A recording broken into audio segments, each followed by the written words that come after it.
Welcome to 'Cause We're Nerds, the podcast that covers trends and releases in comics, movies, video games, board games, and much more. I'm your host Caleb, and with me is my brother Jacob. Hey everybody. The summer movie craze is here, and that means it's time for movie madness. From now until July, we'll be reviewing a newly released movie nearly every week. Today, it's the end of an era as Avengers Endgame roars into theaters.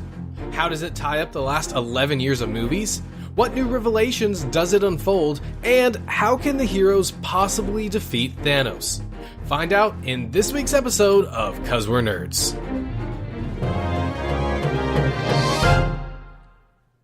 Part of the journey is the end. And that's where we are today with Endgame. Jacob, how does this momentous occasion feel? Man, Caleb, 11 years, 22 movies, my entire childhood. It has several different emotions, that's for sure, Caleb. We were talking on the way to the theater, or maybe some other time. Anyway, when Iron Man came out, I was 14 years old, which means that this has been around for almost half of my life and definitely half of yours. Yep, because I was 10 years old when it came out, and now I am 20. So if you count The Incredible Hulk, then this is over half my life. Not just half, but over. The way people talk about Star Wars in the 80s and the 70s, I kind of feel like this is our Star Wars. It's a big epic. Of course, it's different from Star Wars. Star Wars had originally 3 movies spread out across many, many years, and Marvel, of course, has, well, now 22 movies spread out across 11 years, but this is a momentous thing. This is a cultural touchstone, similar to how Star Wars was for them. And this is going to inspire people and has inspired people to go on and create things just like Star Wars did. Oh yeah, Caleb, I agree. And I feel as if, just like you said, this is kind of Star Wars. This is even bigger for all generation. I mean, this is all generations Star Wars, but let alone, you've talked about this before, this is the first time that an entire saga has done what Marvel has done. And the way that this movie portrays the ending of that saga, whatever happens in the movie, is absolutely insane, and it just brings the 11 years to an end, and it's kind of crazy to think about. Yeah, definitely. This is a massive, massive milestone that, honestly, I don't see any other franchise ever being able to replicate. Oh yeah, I totally agree. I feel as if not only could they not replicate it, but if they replicated it, it still wouldn't have that initial impact, because to us, this is something new. This has never been done before. So whenever you saw how they did things and they included characters in different movies that you weren't expecting, it was all a surprise. So if another company was to do this, nothing would hit you as hard as it has now, because we didn't know what to expect. Yeah, it's kind of like the effect of that very first Avengers movie. I spent years, I guess 4 years, going up to that movie, like looking forward to it. And I was trying to explain to my friends, and none of them really understood what was happening or what was going to happen or what was going to change until like that first trailer came out and people realized, oh, this is what the Avengers is. This is something that we're very interested in. And there's a very clear before Avengers and after Avengers in the audience mindset and the way studios try to handle properties. I mean, we've seen countless cinematic universes try to get off the ground, most of them not doing that well of a job at all. And it's all thanks to Avengers. And the fact that that has continued on, and now we have another turning point in the same series in a completely different way, is astounding. I mean, take the first Avengers. You had, what, 4 or 5? No, or 5 or 6. Hold on. Hulk, Captain America, Thor. Give 6. 6. Okay, so you have 6 major characters in that movie. And people are like, how are they going to do it? In Infinity War and Endgame, you have like quadrupled that. I mean, it's pretty much everybody that's ever been in a movie makes an appearance in these movies, and it's a big deal. It's a lot of characters to juggle, and it's a massive undertaking. But That's what we're here to talk about today. Yes, we are, Caleb. All right. So, I kind of thought we can do just a little bit of non-spoilers, but jumping into spoilers pretty quickly, considering everyone in the world has already seen this movie. And also, I want to have enough time to really dig into the juicy bits. What do you think? Okay, I completely agree. I feel like this movie, there's a lot to go over, especially because it's 3 hours, so let's just lightly hit it and then dive deep. Okay, so we saw this together in an IMAX theater in 3D, which I was surprised it was in 3D. I got the chance to check this out a second time yesterday, actually. Yesterday was Monday. It's Tuesday right now. So I had 3 or 4 days to kind of stew on it before I saw it again. What about you? So I saw it, the premiere that me and you went in 3D, and originally I was supposed to go Sunday, that didn't work out, so I'm actually going this weekend again, which will be a week after the movie comes out, which is interesting because I've been thinking about it a lot lately, and I've been talking to people about it, so it's going to be interesting how I take it in the second time. Awesome. Okay, so generally, what did you think? Was it satisfying? Did it complete the 11 years? Did it leave you wanting? Like, what did you think? Okay, so throughout this movie, several emotions, but to hit the highlights, no spoilers or anything, I would say that walking out of this movie was very, very satisfying. It felt like it took everything from all the movies that I've wanted to see, and I was curious what would happen with, and it answers and finishes it in this movie. And not only does it finish it, and you're like, oh, okay, that was kind of halfway done, they flesh everything out very, very well. And I think that this movie needed to be 3 hours in order for it to do that. And after walking out, yeah, I mean, it hit me. And thinking about it afterwards, I'm like, that was a fantastic movie. And not because it's been built up to for 11 years. Yes, that would have made any movie better. But the reason it's fantastic is the writing, the acting, the action sequences, the drama sequences.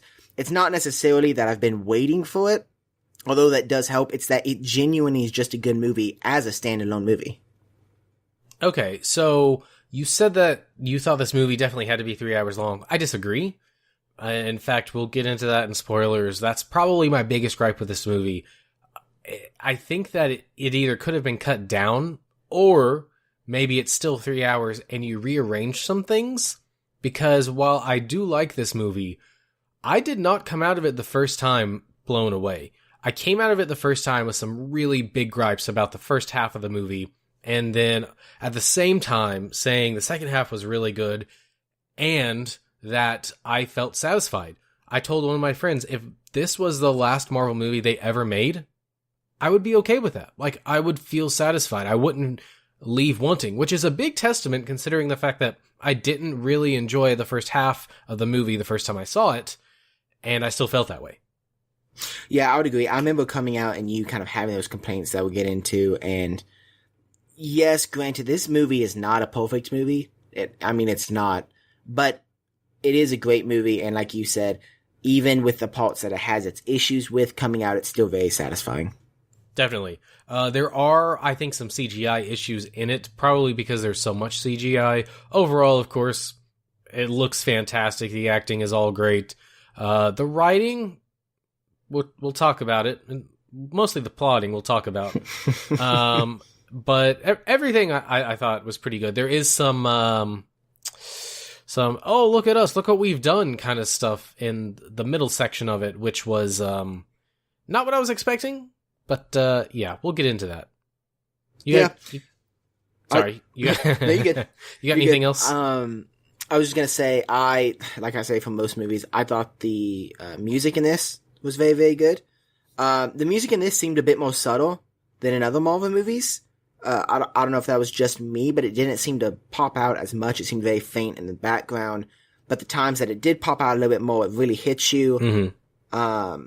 So I love the soundtrack for this movie. Like Caleb said, the acting's very good. The action sequences are really, really good. And then, also, the comedy is surprising in this movie. I wanted to say that for non-spoilers. There's a bit more comedy than you would expect Yep. Yeah. Yep, definitely. Yep. I'll leave it at that. All right. We're going to go into spoilers now because really, honestly, you don't have to know what we thought about this movie up front. If you're going to see it, you have already seen it. And if you haven't, then go see it now because nothing is going to change your mind. And there's no turning back now because this is the Endgame for non-spoilers.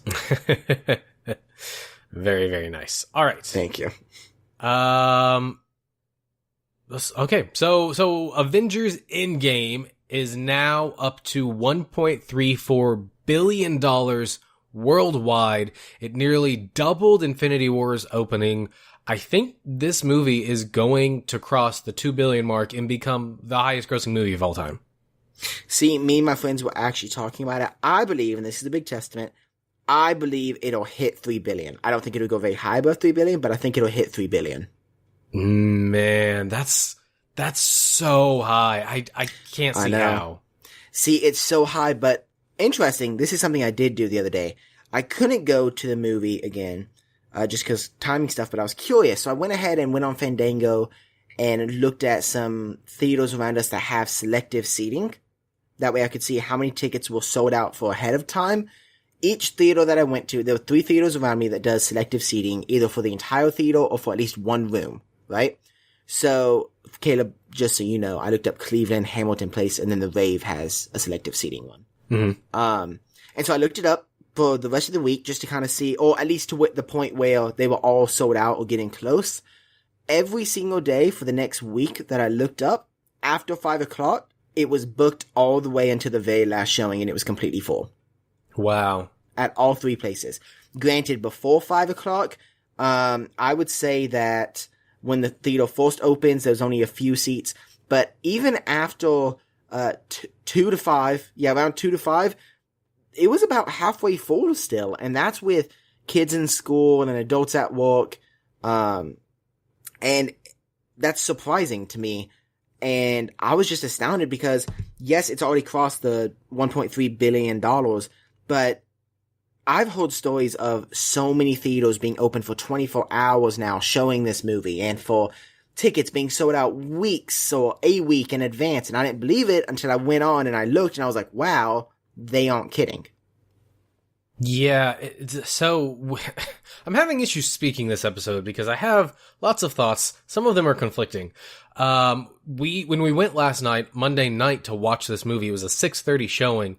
It was almost as full, if not more full, than the premiere that we went to. Like, every seat was taken. I was shocked how many people were there on a Monday night to see it. It was packed. So I get why it's doing so well. But I was super surprised that it got as much money as it did. So, funny story, just super, super quick.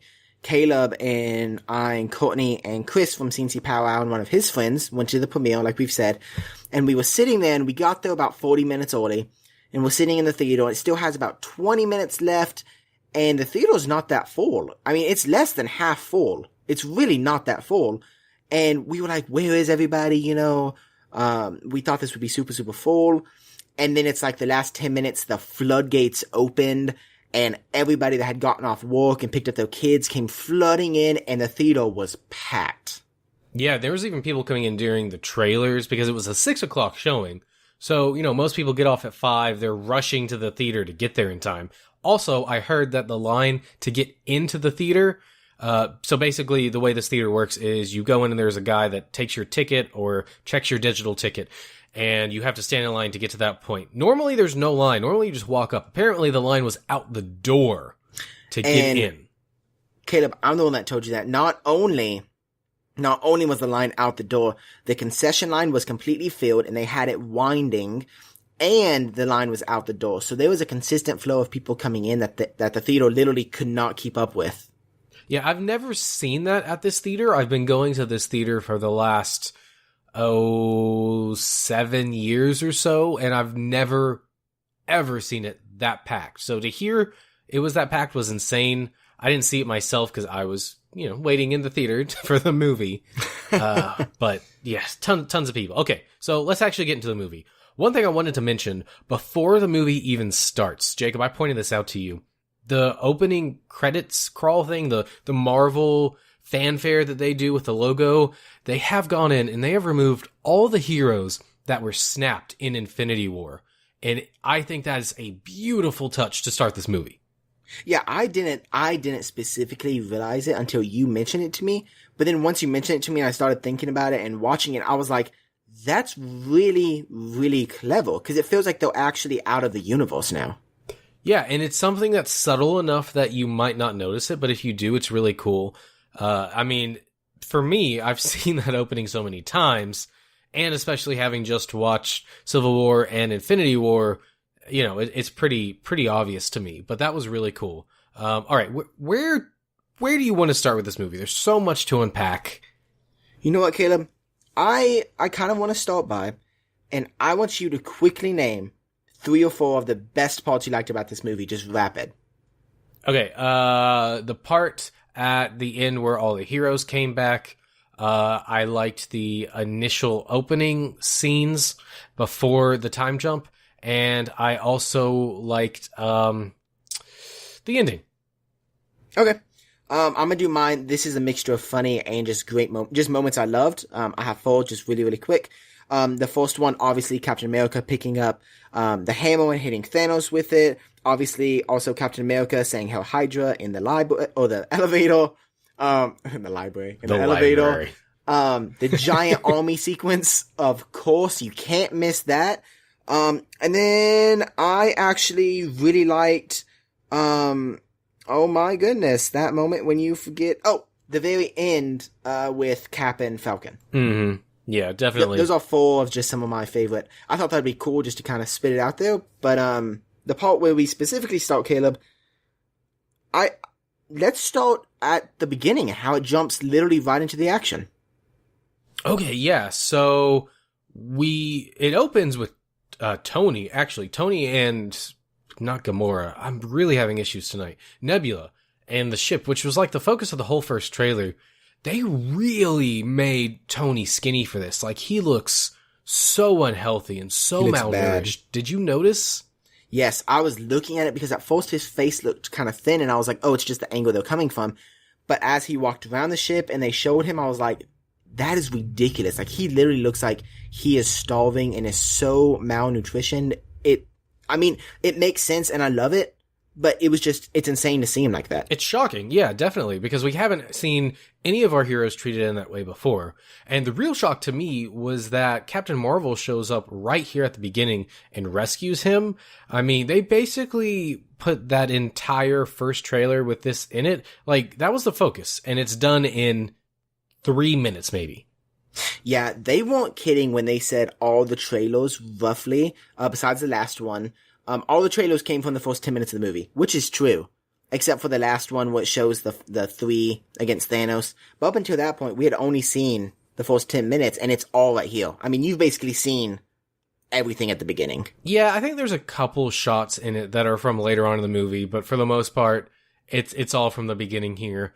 Now, I've been trying to figure out how Captain Marvel's in-credit scene fits into this movie, and the way I think it works is that happens before this movie opens. She comes to Earth, she finds the team, and then they basically send her out to find Tony.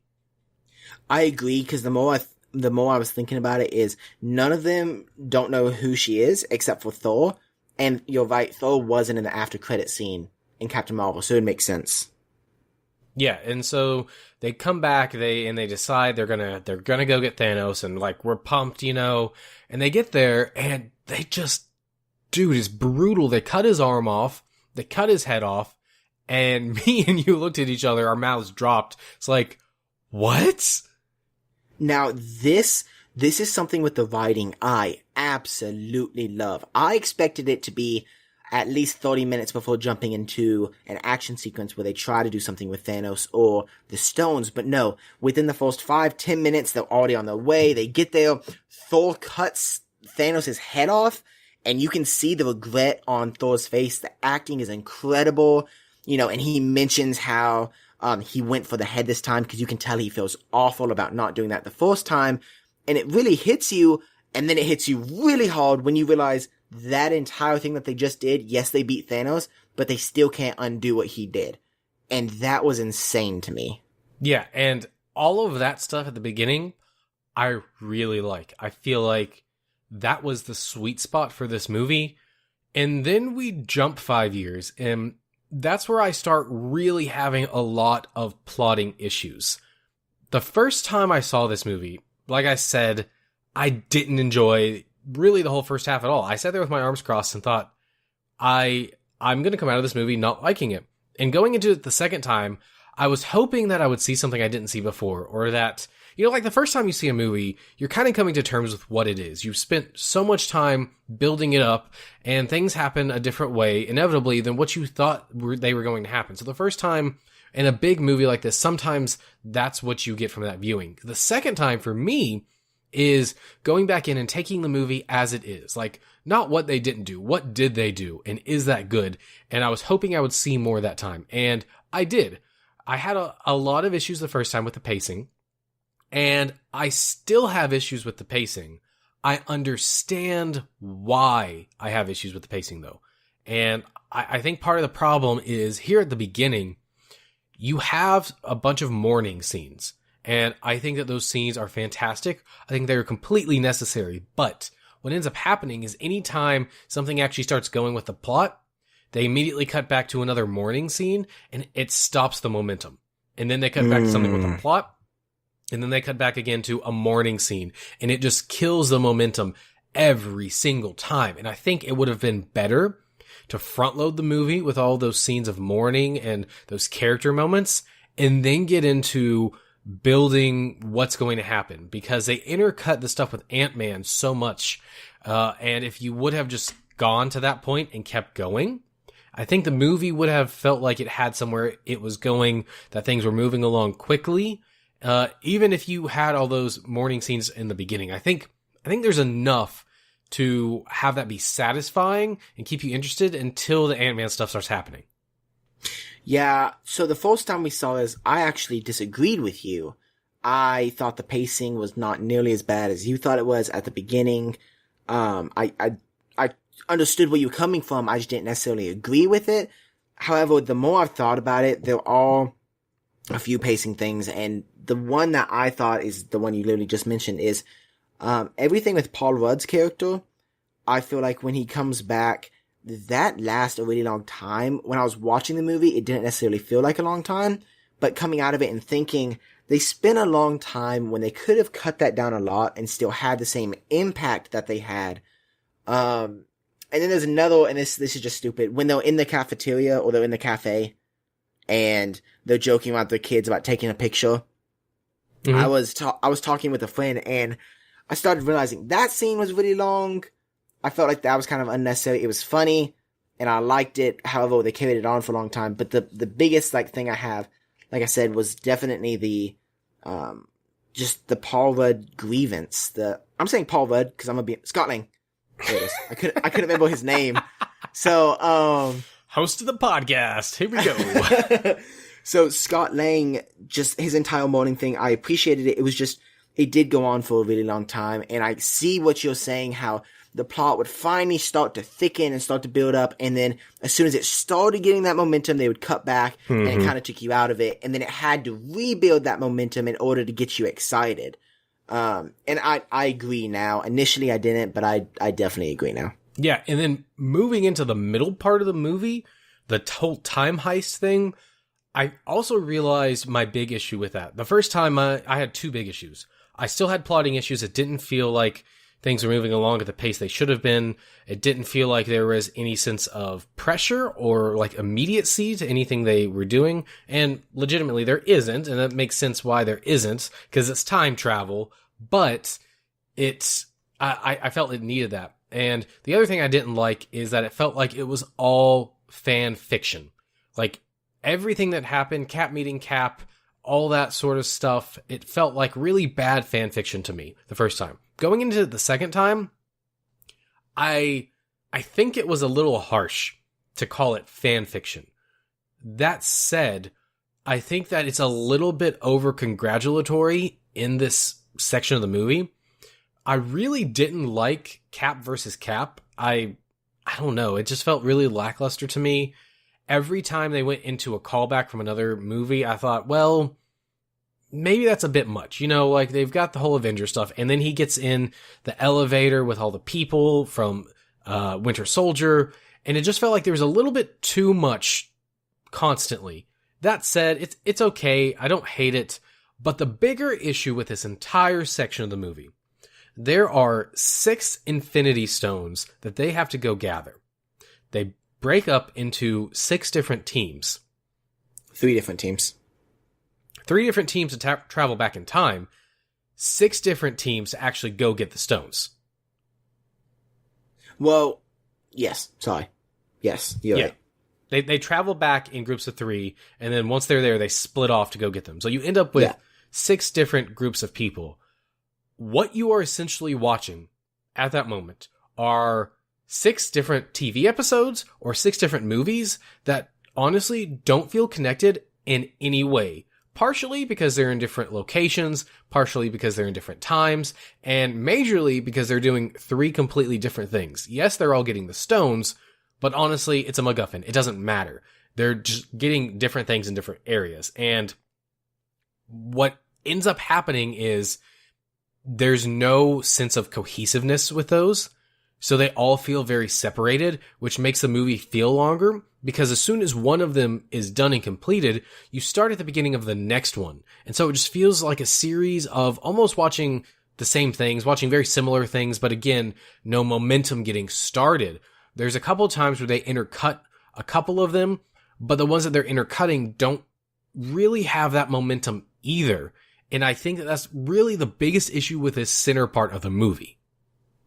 I would say I didn't necessarily think about this beforehand. I see exactly what you're saying, but my thing is, I feel like it was important to show what each team was doing.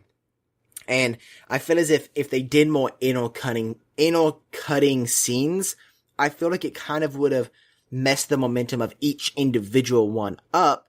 Yes, I think it would have maybe pushed the momentum of the entire movie, but it would have messed up the momentum of each team trying to get the stone that they're responsible for. Now, yes, the way that they did it is not the best of them doing one, ending it, and then starting the other one, because I agree, they basically all doing the same exact things. But, I mean, I don't know. I don't know how they could have done this better. Personally, you might have an idea, but I didn't have an issue watching this. Now, I might the second time thinking about this, because I did not think about that the first time. The first time I was just thinking, oh my goodness, it's Cap versus Cap, and I mean, that's America's butt. So, you know, like, I wasn't really focusing on, that's something that's a little bit different between us. You realize things that are wrong with the movie the first time you go. I realize things the second or third time that I go to a movie. Cause the first time I'm so overwhelmed. I'm trying to pay attention that I'm so excited for everything that I don't necessarily focus on the bad things. And that's a blessing. And of course, makes this podcast really hard to criticize. But praising movies, I can do that all day long. But yeah, I totally get it. The middle did feel, not as fast as the very beginning and the end at all. The middle definitely felt, longer, not necessarily boring to me, or I was like fed up with it, but it did definitely feel longer than it probably should have felt. Yeah, and I agree that they can't intercut all of them at the same time. That is too much. But maybe just dial it back a bit. There were a lot of character moments, and I appreciate those. But in a 3-hour movie, everything's gotta count. And, you know, it might have been okay to cut 1 or 2 jokes here or there, you know, just to make the runtime not feel as bad. But I don't know. That was my main issues with the first 2/3 of the movie. I feel like the last third really picks up in pacing and tone. But that kind of leads me into my other complaint is, and I guess that's not really so much a complaint as an observation. This movie is almost 3 different movies in one. You've got the ending, which feels completely different from anything else. You've got the middle, which feels completely different from anything else. And you've got the beginning, which feels completely different from anything else. I agree, however, I really like it. The reason I really like it is it's like a good book, right? Or a good trilogy of books. So the very first book, let's say the very first part of the movie, is very focused on tragic and loss, which makes complete sense after Infinity War. they're trying to recuperate. They thought they had maybe recuperated and come up with a plan. It didn't work. So they're just focusing on that tragic and loss. The whole middle section is about hope and kind of proving to themselves that they can do it.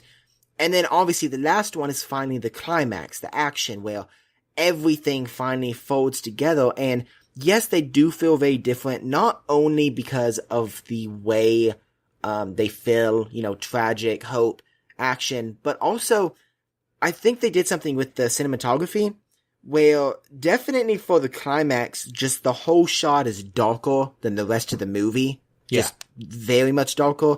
The middle section is really, really light. And I think they did that to show that it's the past, maybe. Like, most of it's really light. Even when Gamora and War Machine are on that other planet, it's a lot lighter than it was in the first one. The first Guardians of the Galaxy. And then the beginning is kind of just gloomy to me. It's not necessarily gloomy as in weather-wise, but the effects that they give off and the way the characters are acting especially just feels very gloomy. And so I see what you're saying, how it's like 3 individual movies, but I think that's kind of needed personally. And I think it really plays off and makes the end impact you more. Yeah, and it's one of those things where everybody's going to feel differently about it.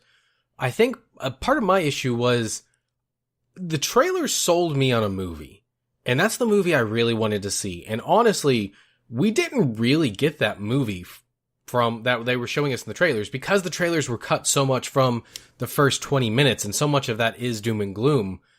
We didn't get that, and I think I was expecting something, I guess, a little bit closer to Infinity War. Maybe not in structure, but just the way it feels. And this movie does not feel like Infinity War. It was a very wise choice by them to change it from Infinity War Part 1 and Part 2 to Infinity War and Endgame, because these are very distinctly 2 different movies. Yeah, I completely agree. In fact, I'd completely forgotten that it was planned to be one movie split into 2 parts when you said that. Yeah, it was definitely a smart move, not only with just because the differences, but also, I mean, let's be honest, the title Endgame is pretty awesome. So, I mean, but yeah, I agree. They really feel like different movies. The one interesting thing about this movie is it actually really pins down a timeline for the MCU, which I thought was interesting. There's been speculation about, especially Doctor Strange, like when it takes place. It is very solidly Solidified? Speechified? It is very solidified? Yes, it is solidified. That it is very set in stone. There you go. That it took place in 2017, which is a year past when it was released. I wish they would have fixed the timeline with Spider-Man and really hammered that home as well. They didn't. But, I also felt like maybe there were more interesting places they could have visited in the past. I know they were kind of handcuffed by when the stones were around, but like when Thor goes back, I really like the stuff with his mom. But maybe, I was hoping when he went back, I was like, oh, maybe we'll see Malekith return. I know a lot of people didn't like Malekith, but one thing that the Russo brothers are amazing at is making things that in the past weren't very great, making them good, doing callbacks and explaining things. I mean, and when Tony comes back, he references like 3 movies in a row about how he felt, and it makes sense in this movie, and it feels like it tied it together. It was Age of Ultron when he talks about the shield around the world. He references Civil War and what Cap said during that whole thing, and it feels natural. They did the same thing in Civil War with that character, and I kind of would have liked them to do that with some of the villains, because the only villain we see return in the flashbacks is Loki. And then, I mean, we kind of see Red Skull, but he's not the same character he was. Yeah, he's not the same character he was in the Captain America movies. In Captain America, and he is the same character he was in Infinity War. So, yes, that wasn't a surprise at all. Now, since we're here, let's go and talk about it. Caleb, as you know, there's a Loki show coming to Disney Plus. Here's a question: do you think that I've talked to several people and got several different people's opinions? Do you think the Loki show is going to be a prequel to some of these movies, or do you think they're going to pick up from where Loki picked up the Tesseract and then disappeared? I would have preferred it to be a prequel, But honestly, I think that they're going to go off of this movie. I think it's going to be set in a different timeline, maybe so he can do whatever he wants and it's not going to affect anything. It feels a little bit forced in that way. Like, I wish we would have gotten a more solid resolution to him. Mm-hmm. Because I don't know. Like, it feels very purposely done that he wasn't resolved. Yeah, I agree. I feel like they kind of left it up in thin air purposely. It's almost as if they're not exactly sure how they want to do the show, so they left it so they could do anything they wanted. Yeah, I kind of got that sense. But I completely forgot what I was going to say. So is there anything about each specific team that you want to talk about? Not necessarily specific teams, but I do want to talk about Thor, the god of the gut. What happened, man? You know, Caleb, the place that they were living in kind of looked cold. You know, it looked really gloomy. He needed his you're right. He needed to put on that weight to keep himself warm. Precisely. I got it. Caleb. That makes sense. Yeah, now it makes sense. Yeah. But yeah, no, that, I would tell you what, out of everything surprising in this entire movie, that one I was not expecting. Like, he turned around and I said, oh my goodness, look at that. You know how many snacks you could sneak into the theater if you had a belly that big? Look at that gut. Yeah, I was, it kind of makes sense to me. I feel like it was a bit overdone. It was a bit, yes. He was a bit melodramatic about it. Yeah, a little bit too much. I appreciate what they're trying to do, and I did think it was funny. However, having it for the rest of the movie kind of threw me off. I would have preferred him to maybe summon his armor, and as he summons his armor, it kind of like pushes that in a little bit, so he's still chunky, but not... It's a Thor corset. Not exactly. Yeah, it just felt like... My problem is not what he looks like either. That's not my problem. He has lost all motivation. Even after talking to his mother, there's still points in the movie where he's not, like, super motivated. Yeah. And I don't like that, because in the past movies, you've seen Thor as a super strong Avenger, and yes, I like seeing him vulnerable like this. I do enjoy that. However, I don't want to see him vulnerable for 2/3 of the film and be a character that he has not been developed to be. So here's the issue. They completely reinvented his character in Ragnarok. Then they kept that tone but dialed it back in Infinity War, and I think that really worked for that movie. That same tone, I think, should have been carried onto this movie. He can still be the goofy character, but dial it back just a little bit. In this movie, I thought the gut reveal was hilarious. I thought it was super funny. I thought his whole house was super funny, and the way he was acting was funny. But when you carry that out into the rest of the movie, you're completely right. It feels off. Watching it the first time again, this was a big issue for me. I felt that he was... Sometimes I felt he was too jokey. And a lot of times I felt that his size, his weight gain, undermined the dramatic moments. So I agree. I felt either leave him as goofy and give him back his regular physique, or leave him big and dial back the comedy a little bit. Watching it the second time, I have a little bit of a different perspective on it. He is much more tragic than I initially thought. And he's not as funny as I initially thought. He doesn't have as many jokes. The problem is, because of the way he looks, he is funny to look at. And I think that there's a lot of unintentional humor there. And I totally agree. I think he even probably could have stayed that way up until they go back in time. But it would have been nice for him to summon Stormbreaker and for that to shred him again. And I don't know. I get why he fell from grace to where he is when the movie starts. I feel like that's actually pretty much in line with his character. He's very arrogant. He's always kind of been like that. So I feel like it makes sense. But just don't carry it on for the rest of the movie. Because even at the end, when he calls the two hammers and he gets his armor, like, his face and his hair and his beard are cool, but he's still got that gut. And man, it doesn't look flattering and it doesn't really look cool. The things he does look cool, but not him. Yeah, I completely agree. I would have preferred him to kind of act like, who's the guy on, Warriors 3 that in the original Thor movie, the kind of one that's small and he has the big red beard. Oh, did you say smarter? Smaller? He's bigger. No, like smaller as in height. Like, he's shorter. Oh, yeah. Volstagg. Yeah, Volstagg. I would have preferred Thor to kind of act like Volstagg, which would have made sense. Volstagg has that bigger figure. He kind of has that, joking attitude that Thor could have had. I get Thor being sad at first, but once he starts joking, I wish they would have done the joking more like that, because Volstagg is still a really cool character. Even with his armor, he looks really cool, and he's very funny, and I feel like that's something they kind of could have done with Thor. Granted, yes, I think his beard looked amazing, his hair looked awesome, but I agree, it kind of just... It's one of my issues, because with all the other characters in this movie, you're satisfied with, for the most part. At the end, you feel like this is the ending to their story. Well, the ending to Thor's story is that he got fat, and he's, like, addicted to beer, and he's got a beer belly, and he's basically a dad. Like that's... I wish they would have had him a little bit more in his original physique.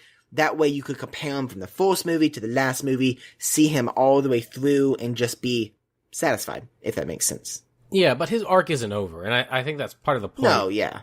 But, yeah, I don't know. I get why people would like it, and I do like it somewhat. I just wish... I don't know.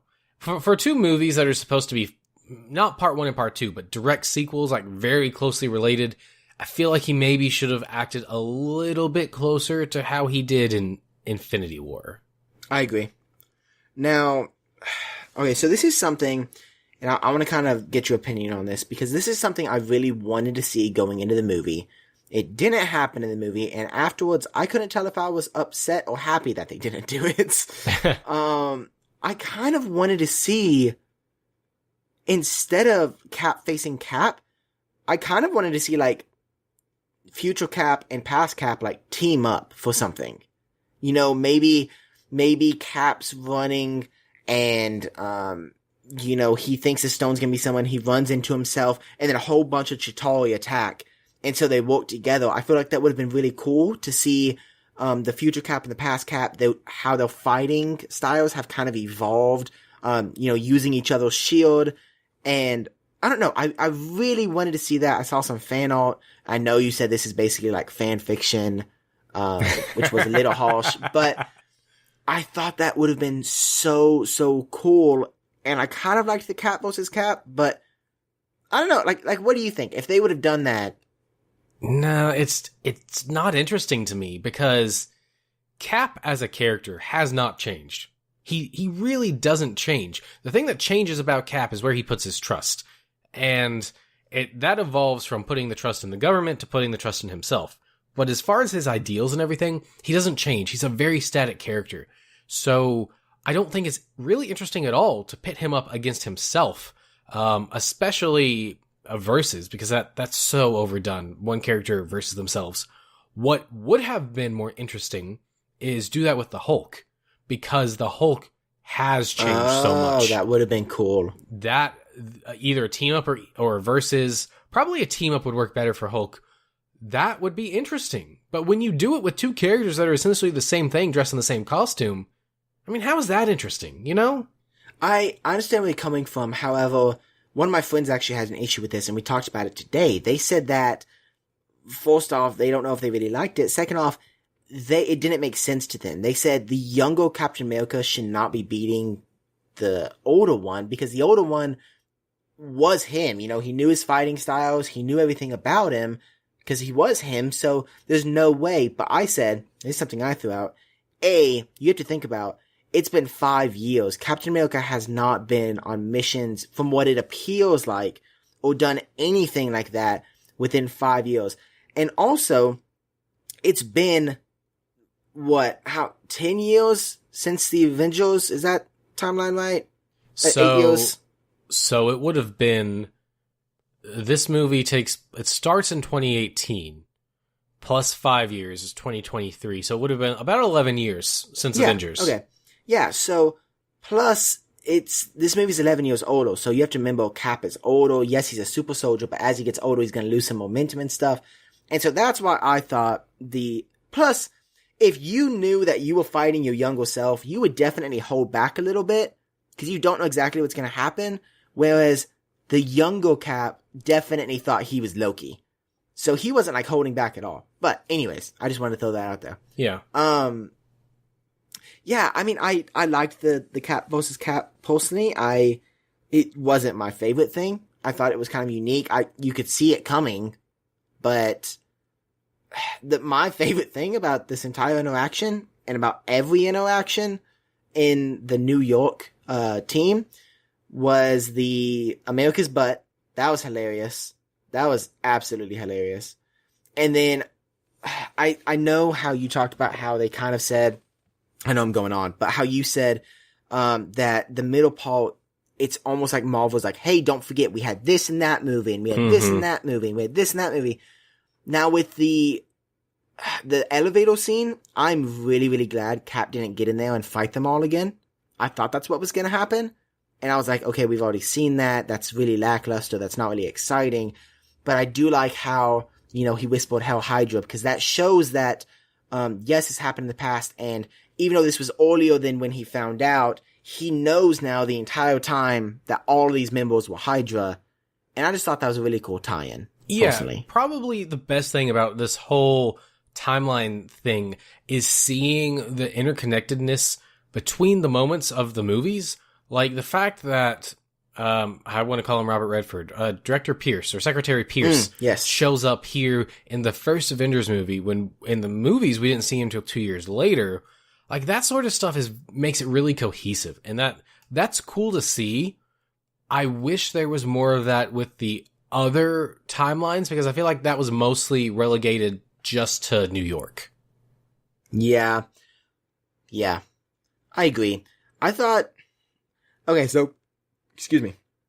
I thought it was really weird. Do you like how they explained and how the time stuff works in the MCU now? Yes. You like that? Yes, and let me tell you why. The issue with time travel, when you introduce it to any story, is you have now removed all stakes from the story, because you can just go back and change it. The way they've done it in this, I feel like they really thought this out before they did it. They cannot go back and undo anything.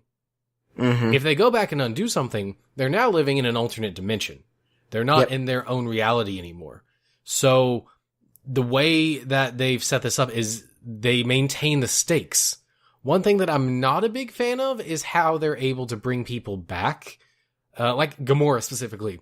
I'm kind of upset that Gamora is back, honestly. I feel like she should have stayed dead. I feel like that would have been a sacrifice. My friend made a really interesting point, actually, today. So Gamora comes back, but you don't see her in the Guardian ship after, right? Right. Like, she's not there. So some people are like, oh, she's probably, doing whatever. My friend kind of made a good point today. When Iron Man snapped, he got rid of the entire Thanos army. And my friend was like, Gamora was technically a part of Thanos' army. And there's no interaction between Iron Man and Gamora.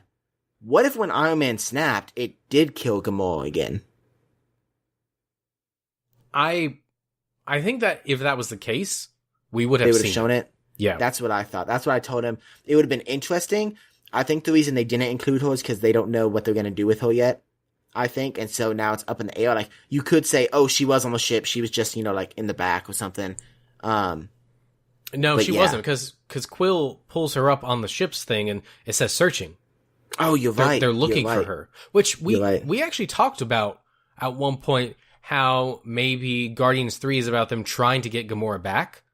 Mm-hmm. I think them trying to get her back from the Soul Stone would have been way more interesting than what they did here. I feel like this is a cop-out. She did not need to come back at all. She should have died. Like, she should have stayed dead. I don't like the fact that they brought her back. I agree. And we talked about this, Caleb. I wish more characters would have died in this movie. Totally agree. I think, with the battle size that they had. Yes, they had all the, young magic students being killed and all the Wakanda citizens and stuff. But I would have really liked to see some bigger characters die. Some characters that you didn't expect. Maybe throw they killed Tony, so I'm glad that Shuri, right? Yeah. I'm glad she's still alive because she's incredibly smart and I feel like they're going to use her in the future instead of using, Tony because they can't. Right. So I like that, but I wish some other characters would have died. Part of me wishes that Hawkeye would have died. He's so minor of a character that in that battle, there's no way, part of me kind of wishes, that, and I know this sounds awful. Part of me kind of wishes that Pepper would have died. Okay. Just some interesting characters like that you would not expect. Because if Pepper died, it would have shocked me. Because I knew that Tony or Cap was going to die. I didn't expect them both to do what they did. However, I knew that one of them were going to die. So if Pepper died, I would have been like, oh yeah, there's no way they would have killed Tony because they have a daughter. And then if they would have turned around and killed Tony, it would have hit you that much more because you wouldn't have expected it. So let's talk about character deaths. Okay. Between Infinity War and this movie, 3 heroes die. That's it. The 3 that aren't brought back. Iron Man, Black Widow, and Vision.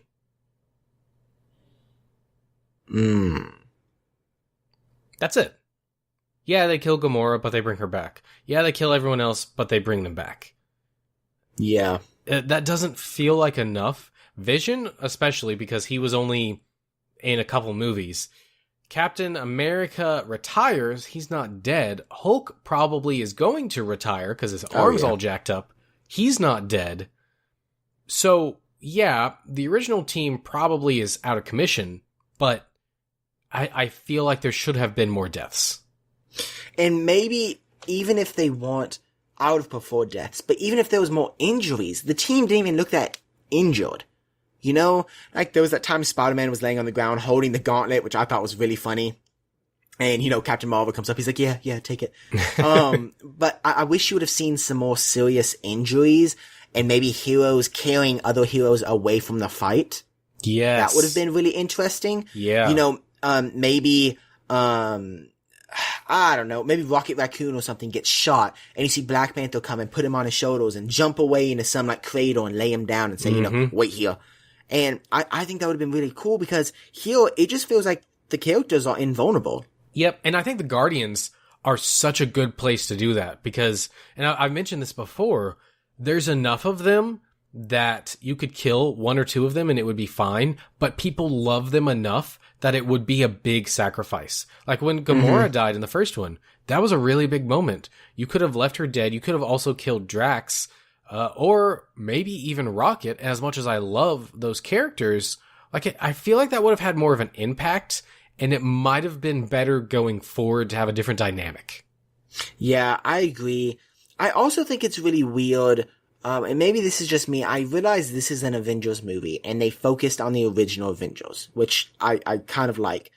However, during this in battle, I wish you would have seen some more of what everybody was doing. They tended to focus on a few significant people, which again were those original Avengers, Iron Man, Captain America, Thor. But I kind of wish you would have seen some more fighting from the Guardians. I wish you would have seen some Drax jumping on some people's, shoulders and like stabbing them in the chest, like he does. And, Groot back in action with Rocket. But yes, you see those glimpses, but I wish they kind of just would have taken, 5, maybe 10 seconds to just show them fighting specifically. Maybe the same amount of time that they did with the female team up, which was my next point. I don't mind. We've already talked about this, Caleb. I don't mind female team-ups at all. In fact, I think they are awesome. I think they are really, really cool. However, whenever there were instances like this, when you're in the middle of a battle with 400, 500 people on both sides, it's impossible to have only females beside you and them all come and it just be like, hardcore woman power. Like, I'm all for woman power, but there's no way all of those women would have been like right there.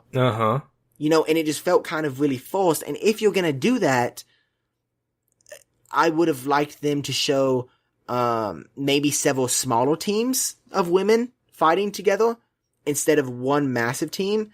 Yeah, and then one of my friends said if you're going to do that, show the same thing for the guys. Show the guys teaming up. And I was like, I don't feel like they have to do that because I feel like that's been done enough. But I just hated how it felt. They kind of did. I mean, when you have the big three. That's true. And then also when they're running with the gauntlet, except for Captain Marvel, most of them are guys too. Yeah, and this is something interesting because typically I'm on your side with this usually. Like I feel like these things are forced. And in this movie, I didn't feel like it was forced. Like when they do it in Infinity War, I thought it was a little bit forced. Not that bad. In this one, I felt like it was pretty natural. You and Courtney both came out saying, nah, that felt forced. And the second time we saw it, Courtney actually reversed her opinion. She said, you know what? I specifically watched it this time. It actually felt more natural. I think it might just be because you're not expecting it. And it kind of comes out of nowhere that way. But the way it's shot and the way it's framed and the way they come into screen, I feel like it makes sense. Like it doesn't come out of nowhere. Yes, logistically it doesn't make sense, but it's a movie. None of it makes sense. You're right. So, talking about this ending too, talking about the characters dying, someone should have definitely died when the Avengers base was being hailed with missiles. Yes. The first time I thought they all died. Like I thought, oh, that's it. They're all dead now. Like, that's ridiculous that not even one person died. There wasn't even that bad of an injury. Yep. The only injury was the Hulk from snapping and then he was holding up the thing. Like, kill somebody or like have them cut off a leg or something like that increases the stakes. But what did you think about Captain Marvel being the one to come in and take down the ship? I think it makes sense, and I'm glad she wasn't in it more because she is so powerful. I think the way they wrote her in this movie was really smart to keep her out of the fray until she was needed.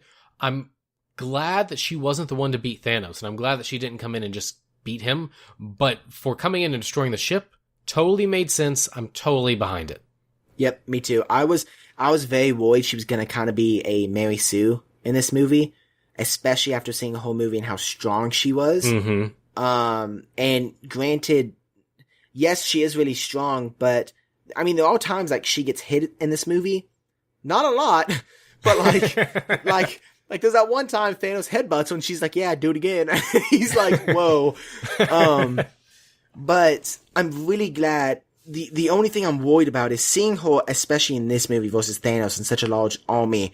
Moving forward, if they create, another Avengers team and she's the leader, I wonder how they're going to handle her because she is the strongest or right underneath Scarlet Witch that we've seen so far. And they're going to either have to have a villain for the Avengers that has a weakness to her. For example, like if Superman was an Avenger and they faced a magic enemy, magic is Superman's weakness, because Thanos was ridiculously powerful, especially with the stones, and she could stop him still then. And they were supposed to be the most strongest thing in the universe. Yeah. So that kind of makes me worried for the future a little bit. I don't think she's really going to be a regular Avenger, to be honest. I didn't catch it on the first time, but at the beginning of the movie, when Black Widow is talking to them over the holograms, I think we're led to believe that is the current Avengers team. I didn't take it that way at the time. I thought she was just talking to them, but I think it's supposed to be. I mean, don't you? No, that makes sense. I didn't think about that until just now. That makes sense because she was the leader. That does make sense because she was talking about she was talking to Steve and she was like, yeah, if I don't lead this team, I don't have anything else to lead. Yeah. And all the other Avengers aren't there currently, so it makes sense that that's the new Avengers. Right. So if they go about it like that, it would make sense that Captain Marvel is still out doing her space thing, kind of like she did for most of this movie, and maybe only comes in when she's really needed. And maybe they include some other characters, like maybe bring Spider-Man in now that he's back. Maybe Black Panther.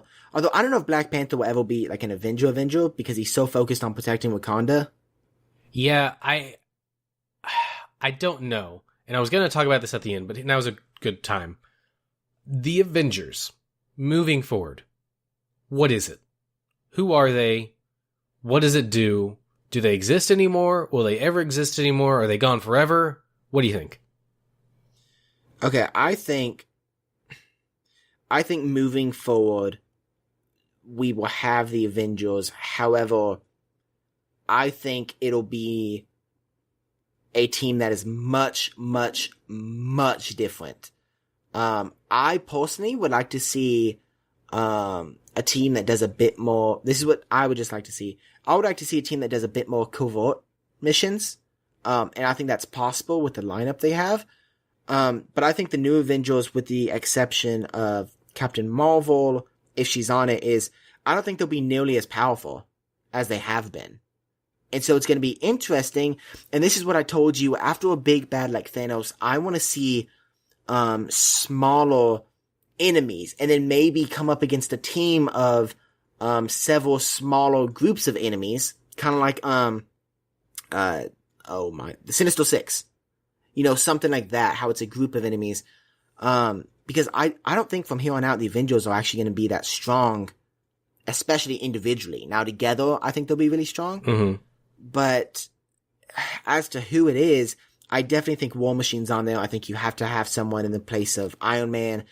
I think Peter Parker is going to be on there, kind of being his own new thing. I definitely think Falcon as Captain America will be on there. I think Winter Soldier will be on there. Maybe Scarlet Witch. When do you think we'll see them? Like, okay. When's the first time you think that we're going to see that new team? Okay, so this year's 2019, right? No. I think we won't see them for, I want to say 3 years. I don't think we'll see them until 2022 again. Disagree. Honestly, really? Disagree. I don't think we'll see them for another 4 or 5 years. Wow. And by that, I mean, I don't think we'll see an Avengers movie for 4 or 5 years. Wait. Actually, I might increase mine, because the only reason I increased mine, sorry, I know I just cut you off. It's because you heard what I was saying and you realized you were wrong and you wanted to be right. So you thought, precisely. I'll just agree with Caleb here and say what he says. No. The reason I say that is, with Disney's acquisition of Fox, I think they're going to be trying to push some more characters out there that they didn't have before. And I think that's going to push the Avengers back a little bit more. Yeah, and that's not even my reasoning. Okay. I think that for the first Avengers movie, we waited 4 years. For the second one, we waited 3. For the third one, we waited 3. For this one, we waited 1. So generally, it's about a 3-year gap. I think that they're going to let the Avengers rest a bit. Maybe they'll be referenced, but for an actual movie, I think they're going to let it breathe so that we can kind of take in everything else. And when a new team does come up, it's not going to be shell shock, It's kind of like what they're going to be doing with Star Wars. They're going to give it time to rest so it feels like it is something instead of just another chapter. I agree. I think the way that they will introduce it is I think they'll have solo movies like they're having now, but slowly include, more characters in them. Like maybe have, not the next Spider-Man movie, but the Spider-Man after that. Maybe include, Sam Wilson in there as Captain America and have them team up. And then maybe have a Winter Soldier movie where he teams up with, I don't know, Scarlet Witch or something. And then eventually culminate them. I agree with you. I think, from what you said, I do think it'll be actually longer than I said for an Avengers movie. And then I actually think take yours and mine, add them together, and that's actually how long it'll be. Because I really think they're going to be trying to push, not like super fast, but I do think they're going to be trying to push not necessarily the X-Men in, but some more characters that they previously didn't have to kind of give the audience a new feel. Because right now, a lot of the characters, if you think about, are not that different from one another. They may use different weapons. For example, think about it. Winter Soldier and Captain America, not that different, actually. Yes, Captain America uses a shield, but Winter Soldier has an arm that's basically like his shield, and he's, Iron Man and War Machine, the exact same. And I could go on and on. So I think if they introduce more characters, especially like mutants, that it'll give audience something new to hold on to and kind of feel refreshing, like you said, for whenever they do give the Avengers, but also to just give them something new. Yeah. I think you're right. I think part of the struggle with the MCU up until this point is most of them have been punchy people. You know, they're just really strong. There's not that many with superpowers, actually. We talked about this before. Like, we don't have that wide variety of superpowers in the MCU. Right, and Scarlet Witch and Captain Marvel sort of open that up a little bit. Scarlet Witch more so, and Doctor Strange. But aside from them, most of them aren't that crazy out there. Mm-hmm. What I really want to see, I don't know who it is, I want to see a stealth character. Like, I really like in Spider-Man Homecoming when Spider-Man was trying to be, like, stealthy. I was a fan of that. But I want to see a character that's, like, specifically built for stealth. And I know there's lots of them out there. I don't know who I would want to see. Black Widow? Yes, but... Okay, fair enough. But you don't see her stealth side that much. But they are doing a Black Widow movie, so I'd imagine it's going to be in that. True. Well, now that we're near the end of the movie, I wanted to say something that was actually my biggest issue of this movie that I haven't told you yet. Oh, okay. Yeah, I wanted to save it. So my biggest issue with this movie, out of everything, is Thanos. Okay? Now you may think, well, that's crazy, you know, we saw him so much in Infinity War and he was awesome, and then you saw him in this one, and then he died, and then he came back and it was awesome. But, okay, here's my thing. In Infinity War, you may say it's an Avenger movie, but I think it's a Thanos movie. I think that's the main character it focuses on, the entire movie. And so I just consider it a Thanos movie. But in that movie, you saw Thanos develop as a character so much. You saw that he wasn't the typical bad guy, that he just wanted to destroy things. He actually wanted to help people and genuinely thought his idea was the best idea to do it. And he was set in stone on that. Even the people that were attacking him, he was not killing them because he wanted to remain to his plan where he'd wipe out half the universe randomly. He could have killed all the Avengers simply in Infinity War, and he didn't because he felt so strong about what he needed to do. In Endgame, all of that goes away. They kill Thanos at the beginning, and as soon as the new Thanos is introduced, he changes everything. He goes away from wiping out half the universe, which was his plan for the past, 2 decades, he said, since his homeworld's been, destroyed. And he immediately says, oh, no, scratch that. We need to completely restart. And after realizing that what he had planned on doing came to fruition, using Nebula, he saw that he actually did it. He should have tried to do the same thing in this movie, because that's what he's been trying to do. And in this movie, he has no human side. In Infinity War, you saw him cry when he killed Gamora. In this one, it's like he was a robot. He had one reaction the entire way through, except for at the very, very end when he lost. And I hate that, because Thanos went from such a cool character with such a cool idea of how to fix a universe to a character that just wants to destroy everything that's very robotic. And I hate that, because I thought Infinity War did such a good job of fleshing him out, and then Endgame just kind of went back and undid it all. I get what you're saying, and I think there's definitely grounds for it. I think that he clearly is not as three-dimensional in this movie as he is in the previous one. I don't know that he goes back on everything that he stood for. I mean, seeing that his entire plan didn't work, I feel like would change a lot of people's opinion on what they should do. I don't know if that means he should think he needs to wipe everyone out, or if maybe he thinks wipe half the people out, including the Avengers. I also don't think that he was really holding back in Infinity War. He just wasn't concerned with them. It was like, I'm more powerful than you, so you don't concern me. So I see the issue. And part of it also, I have an issue with how he's presented in this movie, and that he's not as three-dimensional as he was in the first one. Also, I wanted more of him, and we didn't get it, which is a different issue. But part of the reason I think this movie has done so well is not because of the quality of movie it is. It's because of the quality of movie of Infinity War. That is why everyone is seeing this movie. Sure, people might like this movie, but if you didn't have Infinity War what it was, this one would not be doing anything near what it's doing. And I think Thanos is part of that. It's like, you had some great stuff, and he could still be great, but it's not what he used to be. And I agree with you, but at the same time, it sort of makes sense why he changes. And I don't know, maybe I'm okay with him maybe changing his plan, but the amount that he changed it, and I get he's upset at the Avengers because he finally achieved his dream, so he's like, I'm gonna enjoy wiping you guys out. I get that. I totally get that. I don't see why he changed it so much is my thing.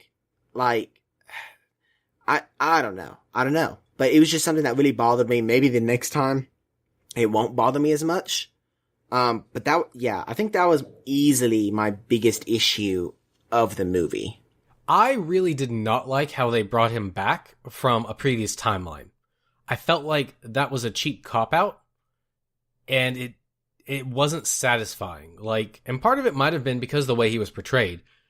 It almost seems like he's an afterthought. Like, oh, we already killed the real one, so what do we do now? Well, maybe let's bring another one back and kill him again. I don't feel that it was necessary. And yeah, it gives us a really epic climax, but maybe there was a better way to do it? I could kind of see that. I feel like, I don't know, part of me, so I've really liked how they used Nebula in the plot. Yes, it was nice. It was nice that she got a central role. Yeah, I liked how if she's in the same timeline, it makes sense that you could access one another's thoughts. Sort of. Yeah, sort of. And it makes sense how, well, okay, that one doesn't make sense. It doesn't make sense how the future Nebula wasn't having as many issues with her head as the past Nebula was, to me. That didn't make a lot of sense. Mm-hmm. But I do like how they did that, because I feel like if they would have done it any other way, how Thanos found out, it kind of would have been, felt forced. And this one, it didn't felt as forced, and maybe that's just me. Yeah. So, one thing that you'll never be ever you're I just want to talk. That was close. One thing that you will never be able to unsee. The Thanos from 2014 in this movie is wearing the armor from Infinity War. But in 2014, he was wearing a different armor, as we see in Guardians of the Galaxy. Yeah, I know. Here's my thought process to that. Maybe the armor we see him originally in is not his battle armor. I mean, maybe. Maybe, everybody has the battle armor, and then everybody has the lounging around armor. Also, is the Sanctuary just like his vacation home? Is that where he goes when he just wants to relax, sit on a big rock? Like, what's up with that place? I was wondering that. This was also my thing. At the beginning of this movie, you still see Thanos' human side. He's gardening. Like, that is so, like, humanizing. And I liked that. And I was like, hey, this is cool. Like, Thanos got a vacation spot. And then later, when they bring him in, he's not as 3D. And, yeah, he's just more robotic. But yeah, the Sanctuary is really interesting. Like, I want to know why he chose that spot. Like... I'm not talking about the garden, right? Oh, shoot. Sanctuary is his rocky place that he hung out in Guardians and in Avengers. That place. Well, I knew that. I was just talking about the garden before I talked about the Sanctuary. Oh, cool. Yeah, now I'm moving on from the garden to the Sanctuary. I think that was the home base for his army. It's a bunch of floating rocks. There's no base. Oh, wait. I'm getting confused. You're not talking about at the end of Infinity War where they battled with all the Bound Dogs. You're talking about where his floating chair is. Yeah. Where okay, yeah. No, I get that. Okay. Going back. You're not going to edit any of this out. I told you to, but you won't. I am an MCU fan, for those of you listening. I just don't know what I'm talking about. So... Shut up. Batman rules! No, I'm just kidding. But... I don't know. Because that's where the Chitauri originally come from, too, right? The first Avengers... I don't know if we've ever gotten a definitive about where the Chitauri came from. But they're there with him there, right? They kind of make it seem that way, but it might not actually be that way. Okay, maybe... Oh. Okay, how did Thanos' home get destroyed again? Overpopulation. Okay, maybe he's sitting on the moon of his homeworld. That totally looks like a moon. And maybe he stays there, and as he looks at the planet, it's a constant reminder of his goal. Okay, I like this retcon. This is a good retcon. Boom, Marvel, take it. But my real question is, why is he there instead of in his ship where we see him every other time? Okay, because... I know this. I actually got this. Every time you see him in the chair, he himself is not actively doing stuff. He is sending people to do stuff for him. Whenever he's in the ship, he's actively seeking out a stone because he's figured out where it is, or he's actively going to a planet after figuring out what their defenses are to decrease the population. So it is like his vacation home. I would say it's his home. Like it's his home, and his ship is like his call going on a business meeting. Dude needs an interior decorator. That's what I'm saying, dude. Okay. Questions I have. Okay. Where did all the wizards come from? Oh, I actually thought about this. So you see in Doctor Strange how all of the Sanctum Sanctoriums were destroyed, right? Yeah. Yeah. So you would think that all the wizards were dead, right? Yeah. However, you have to remember the training grounds. The training grounds were not a Sanctum Sanctorum. Sanctorum. So, what? Sanctum Sanctorum. Sanctum Sanctorum. Wow, what a mouthful. So you would have already had all those wizards training there, and I think that's where they got them all from. Okay.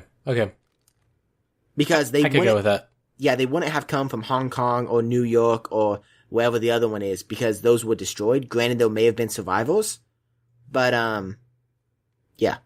You know what was surprising to me? What? The CGI on the not the space suits, the time suits, the helmets was really bad. Yeah, I kind of thought that too. Yeah, like most of the other CG looked really good, but when it came to those helmets, man, you could tell they weren't there. Yeah, I agree. I completely agree. That's a really loud truck. Sorry, it is a motorcycle. Vroom vroom. I forgot to say something. Remember when I talked about people dying that you didn't expect and it would have been like hitting you? Yeah. I wish Wong would have died. Oh no, I didn't even think about Wong. That would have made me so sad. I know, you have Doctor Strange and you have Wong, and they're essentially the same character, except for Doctor Strange is stronger, so it would make sense for Wong to die. Yeah, you're right. However, I think Mordo, it's Mordo, right? It's Mordo. Dang it! I think, I'm calling it right now in the next Doctor Strange movie, Mordo is actually gonna kill Wong. Oh yeah, he definitely could. He could. Because he's gone bad, and I think Doctor Strange, we've seen him be relatively cool up until this point. I think he's gonna, like, lose his coolness in the next movie. And it's gonna be because of Wong. That would be insane. I'm calling it right now. Bring it on. All right. Sorry, go ahead. I was just gonna ask, you have any more questions? Yes, I do have questions. Okay, I was ready. So, Spider-Man, going back to high school. Yes. I'm assuming that everybody that was snapped goes back to the grade they were in, but anybody that wasn't snapped continued through school. Nope. So they're now in a class of completely different people. Nope. I have your answer here. Easily. It said after the snap in the opening and when Captain America talking, he said that the government was in crumbles and there basically was no government. Mine.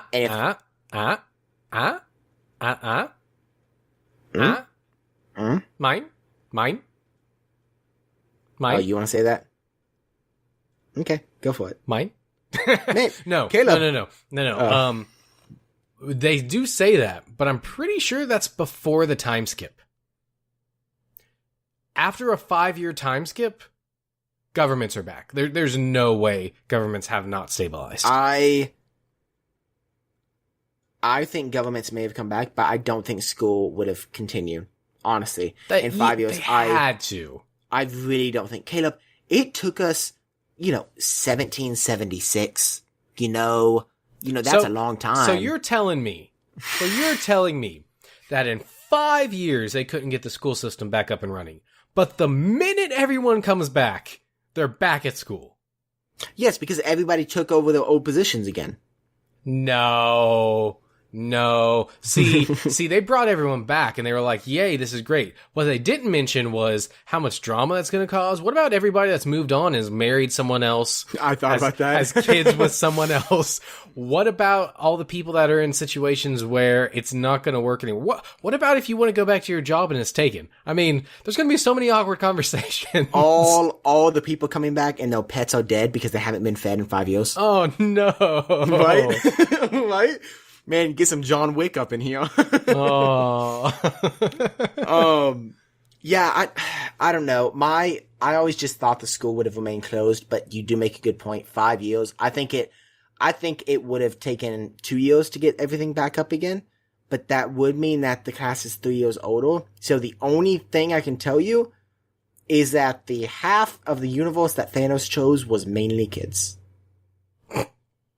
Also, on the same topic, it's going to be really hard to check driver's licenses for age 21 now. Ooh.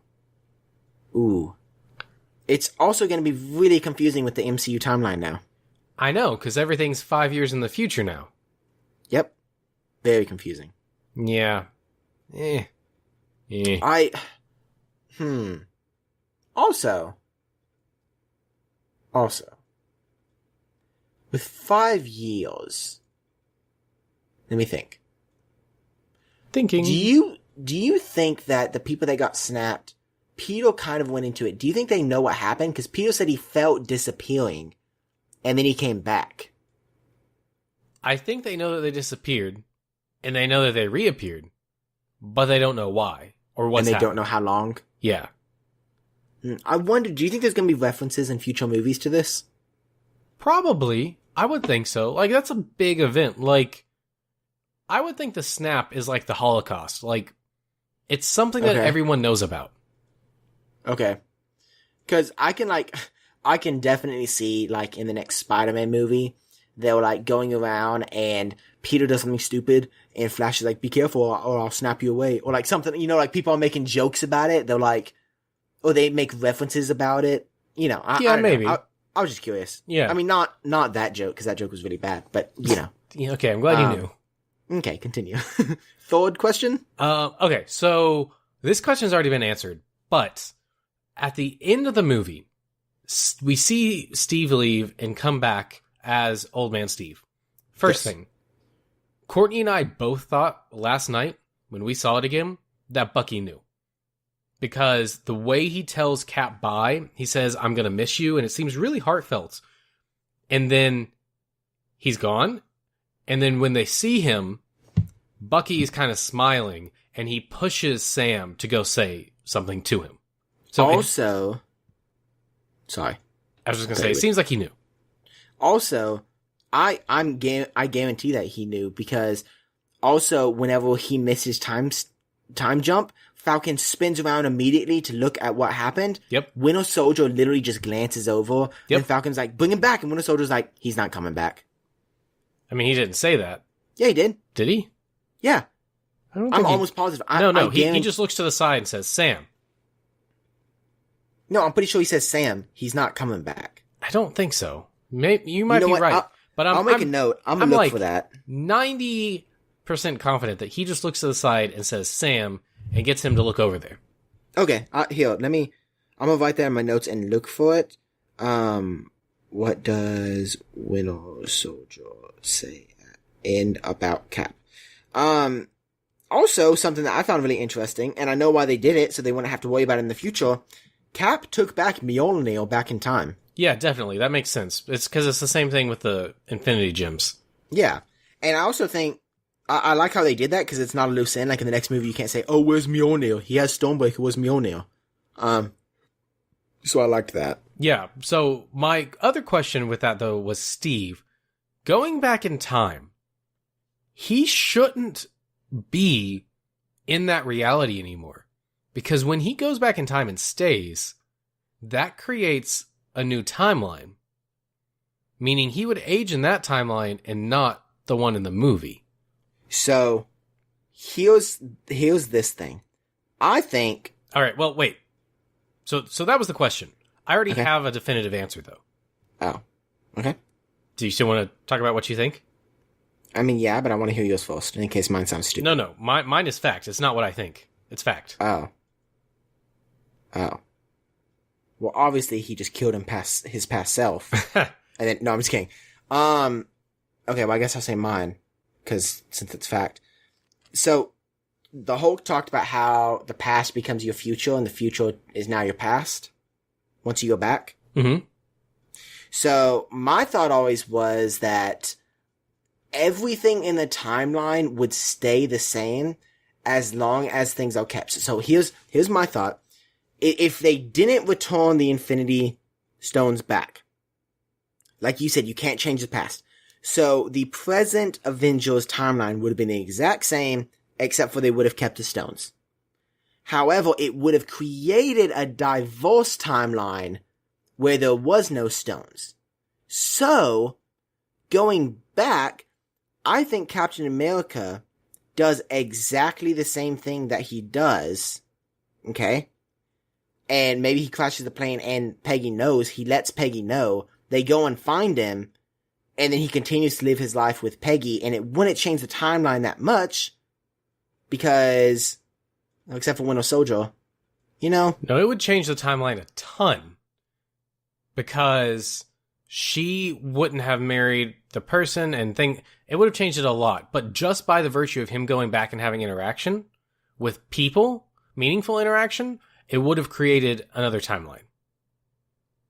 Okay, so what's your answer? All right, so here's the thing. So Courtney and I were talking about that, and then they actually had an interview with the directors, Joe and Anthony Russo, and they confirmed that when Steve went back, he went to a different timeline, and he lived his life in that timeline.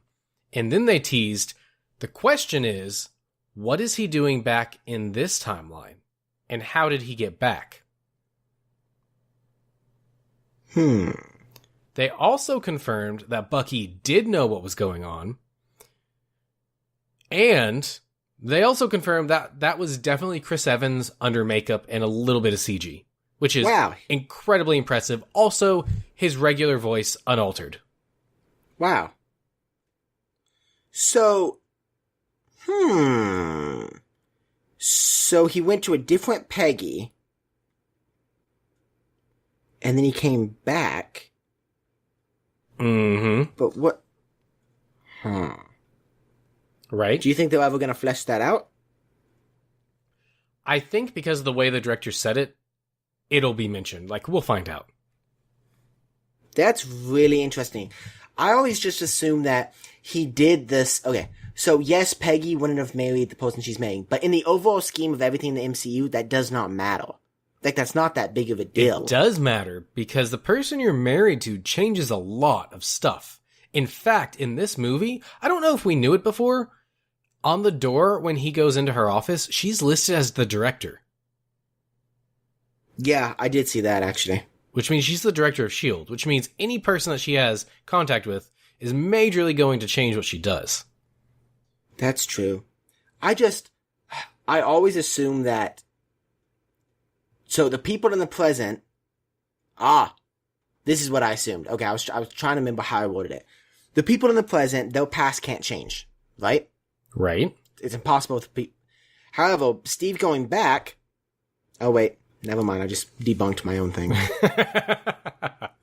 So anyway, time travel is confusing. That's what I had. I guess the big thing was Tony dying. Did you feel it was earned? Did it feel right? Okay. Here's my thing. You sat beside me, so you know. I teared up when Tony died. However, I did not cry. I expected it to hit me more. I don't know how it could have hit me more. He said, I am Iron Man, because, Thanos said, I'm, Inevitable. Yes, thank you. You win the spelling bee. So, he said I'm inevitable, and then he said, I am Iron Man, and I was like, okay, that's awesome. Like, that was really cool. But as he's sitting there dying, I don't know. I don't feel much weight, and maybe it's because I don't feel much weight because every character that just died in the last film basically came back. So, it feels like there's no weight. I think the next few movies, when Iron Man is not there, I think it's going to hit me more. Mm-hmm. However, when they had the wreath and it said proof that Tony Stark is a Hulk and they pushed it out, I cried then. I definitely cried then. Mm. Because that's something that, yes, he said I'm Iron Man, which is a callback to the first movie of his, but that thing is an actual object, and just the thought of him and Pepper keeping that and then pushing it out, and Iron Man, the thought of him sacrificing himself for the rest of the universe really is proof that he has a heart. So it's that it came full circle, and that's when it hit me. I didn't think about it that way. Yeah, that's a good point. I didn't cry. I teared up when Happy was talking to his daughter. Oh, about the hamburger? About the cheeseburgers, because cheeseburger, yeah. Like, that's the first thing he wanted when he came back from being captured. Like, that's his thing, and like that kind of got to me a little bit. The other thing I was thinking about when they pushed that thing out into the water was, dude, you just put out an arc reactor into the world. What if someone grabs that? Tricks on you. They actually deactivated it and they just put some blue lights behind it, so it looks like it's still on. Nice. Yeah. So you didn't tear up when Black Widow died, did you? No, in fact, I found that whole scene kind of eh. Really? Yeah, I think because it is almost a direct repeat of what we saw in Infinity War. And it wasn't interesting. Like, we've seen this before. We know how it ends. The question is who goes over. In Infinity War, which scene? When Gamora goes over? Oh, yeah, but I thought you meant with Black Widow and Hawkeye. No. Yeah, okay, here's my thing. It's not necessary that Black Widow died that I got sad about. And it's not necessarily that I even got sad. It just showed, like, I don't know, it showed, like, the faith in humanity that you can have, and, like, the power of, like, friendship. Like, they genuinely loved each other, and the fact that they were, like, holding each other to stop them, it just, I don't know, like, it hit me. Like, I don't know about you, I always link movies with myself, so I was trying to think of, like, my best friend and stuff, and I was like, what would happen? And I can just imagine seeing your best friend falling to death, knowing that you couldn't save them, but they just saved you. I guess part of my issue was it felt more like a contest than actually trying to stop the other person. That's true, because they kept, like, smiling and saying, like, gotcha. And then... Yeah. Okay, I get that. Yeah, definitely. So... What about Captain America dancing with Peggy at the end? Beautiful. Fantastic. That, out of everybody's story that was wrapped up, Captain America's was my favorite. Yep. It's by far. Part of it, too, is because he's had the longest journey. Mm-hmm. He's seen a lot of things change, and he's never gotten really what he wanted. Although, I was thinking, when he went back, I was like, dang, what about Sharon Carter? Oof. Like, you just had a kiss with her. What's up now? Oh, man. That's awkward. Right. Also, best Stan Lee cameo ever. Completely agreed. And something else that's insane? He literally drove off into the sunset, leaving the perfect last cameo for Stan Lee. Oh, don't say that. Don't say that. Oh, you're making me all weepy, Jacob. Sorry, man. It had to be said. You're making me all weepy. It had to be said. It was the best final cameo I could have asked for. Nothing could have beaten it, and that cameo will honestly live in my heart for forever. All right. Whew. Moving on to better topics. We didn't see Maria Hill in this, did we? She was in the funeral scene. Oh, you're right, and so was Nick Fury. Yeah. You're right. Here's my question. Nope, never mind. I got it. I was gonna say, whenever everybody was coming through, why didn't S.H.I.E.L.D. come through, but S.H.I.E.L.D. was still broken up? So it wouldn't make sense if S.H.I.E.L.D. came through. Like, at the army sequence when they're opening the portals. Oh, yeah. Plus, they're just regular people. Yeah, I thought it would have been really, really cool if one of the portals opened and you see a helicarrier come through. Oh, boy.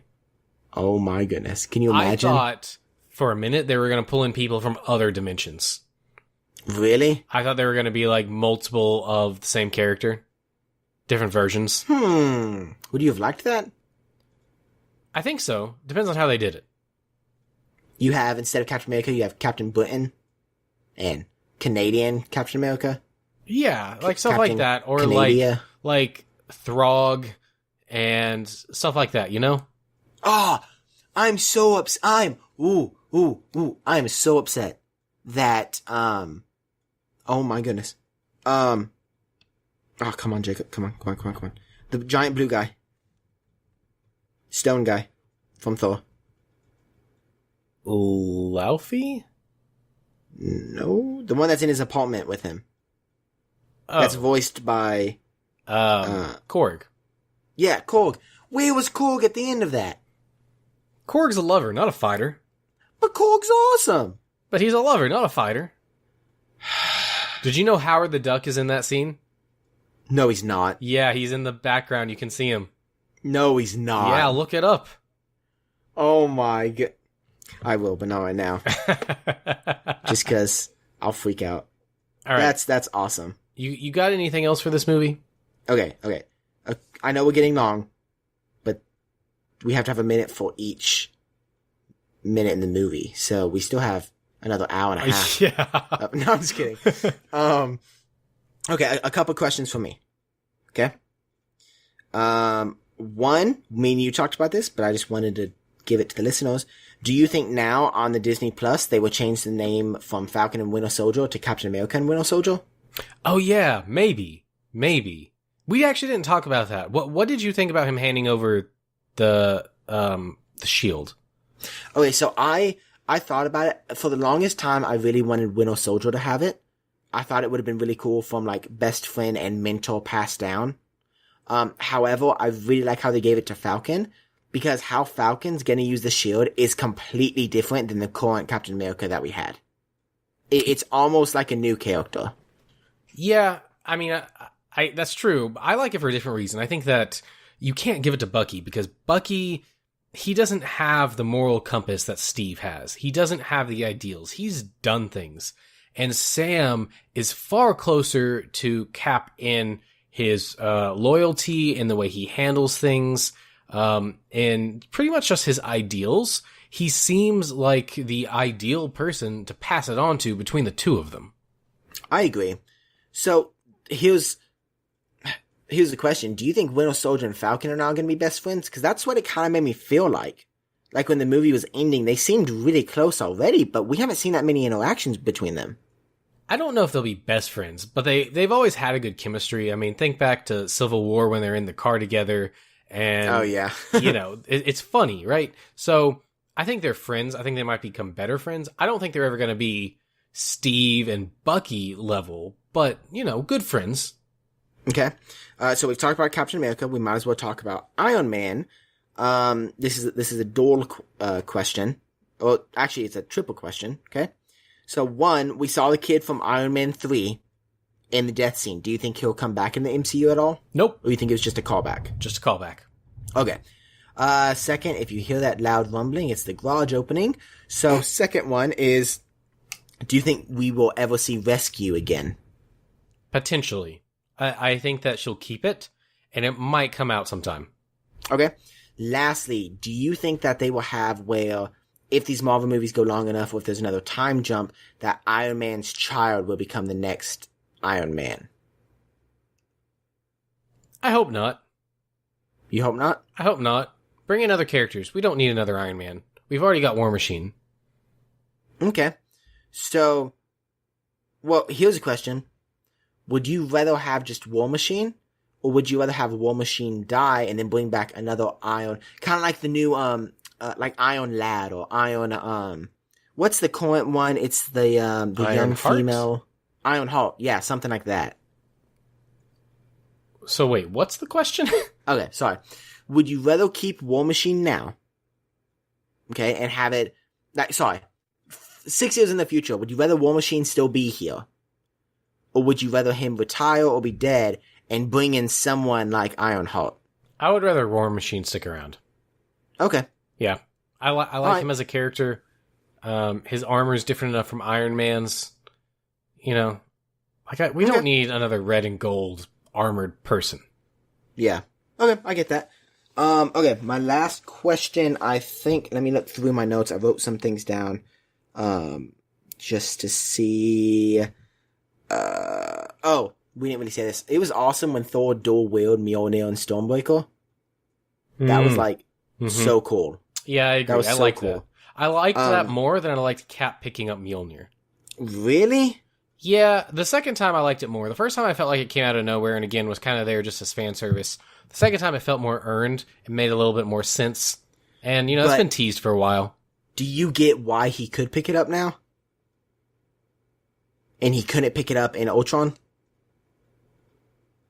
No? I'm about to blow your mind. So in Age of Ultron, Cap was lying to Tony about Winter Soldier killing his parents.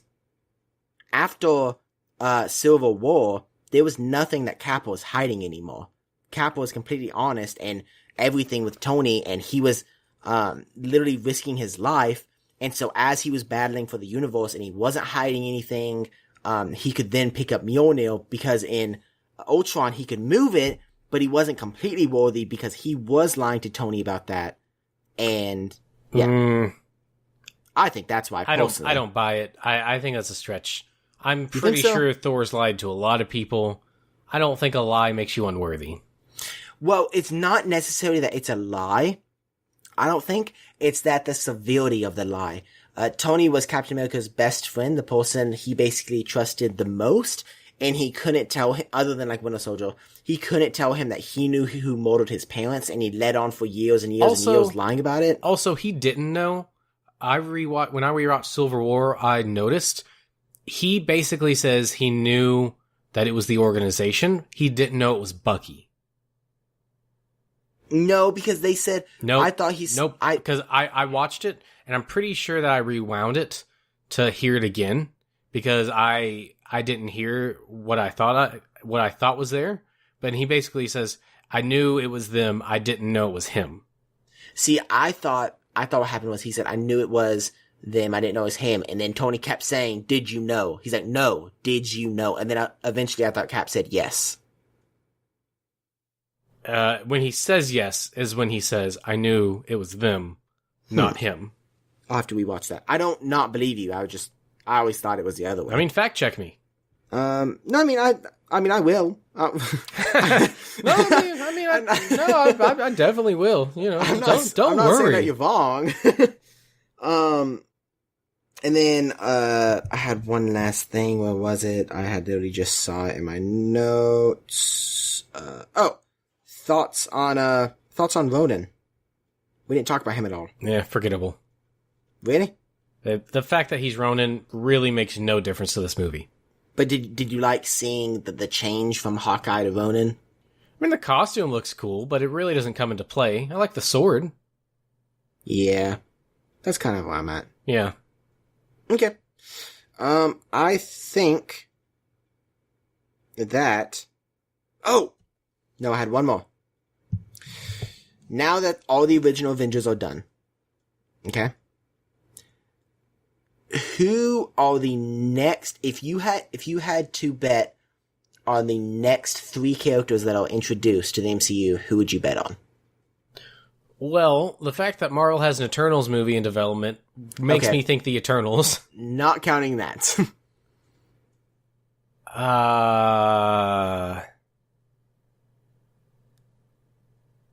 Probably Adam Warlock.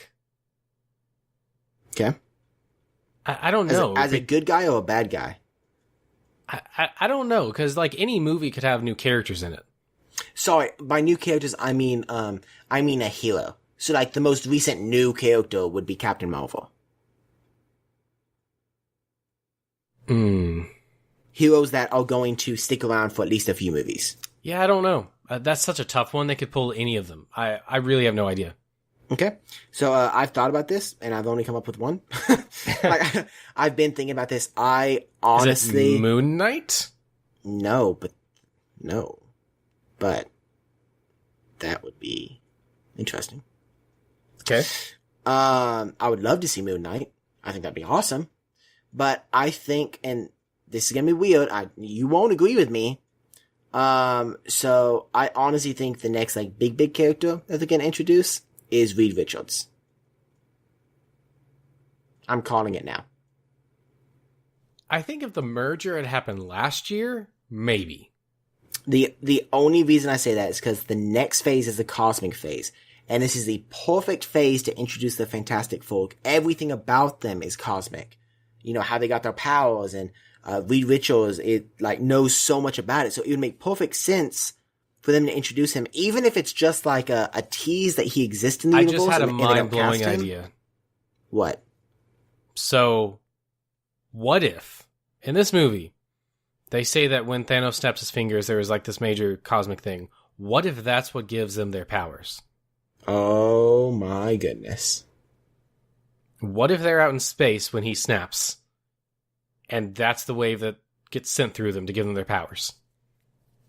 Oh my goodness. Interesting.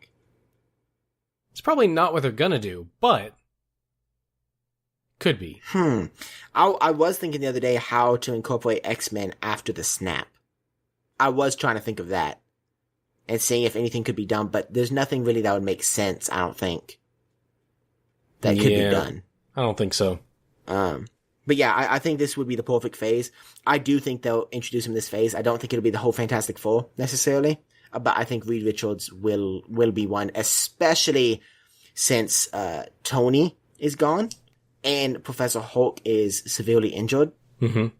I think they're going to introduce another super intelligent person, making the main ones being Shuri, whoever, and then maybe Professor Hulk every now and then.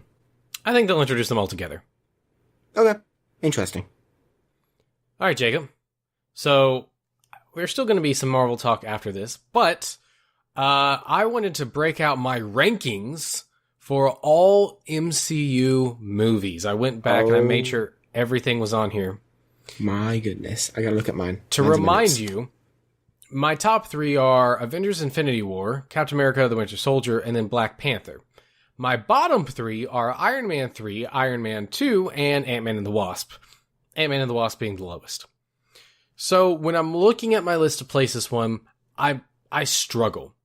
Because even though I came to terms with a lot of the stuff in the first half the second time I saw this, I still don't like a lot of it. Or at least it's not interesting to me. Or it could have been done better. But the second half is pretty crazy. However, having seen it twice now, I don't know when I will watch this movie again. Okay. This is not really a movie that I want to watch again.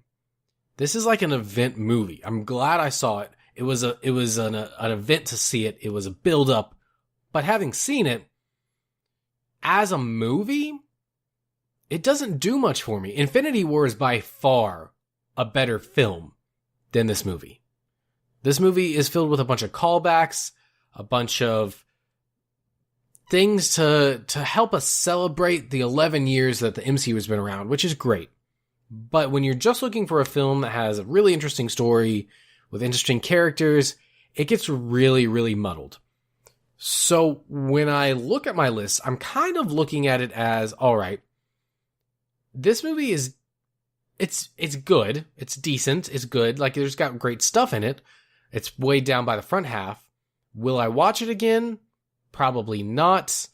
So how do I balance that with the first viewing experience and the fact that it is such an event? I would much rather watch Winter Soldier and Infinity War before this, probably Black Panther and Civil War as well, even Guardians 2 and Guardians of the Galaxy. Looking down through here, I mean, there's actually a lot of movies I would rather watch before this movie again. And so I'm looking around like the 7, 8, 9 marks on my list, which seems kind of low, sitting around the Avengers, Spider-Man Homecoming, and Iron Man. I think I would rather watch it more than Iron Man just because of everything that's come since. Spider-Man, maybe?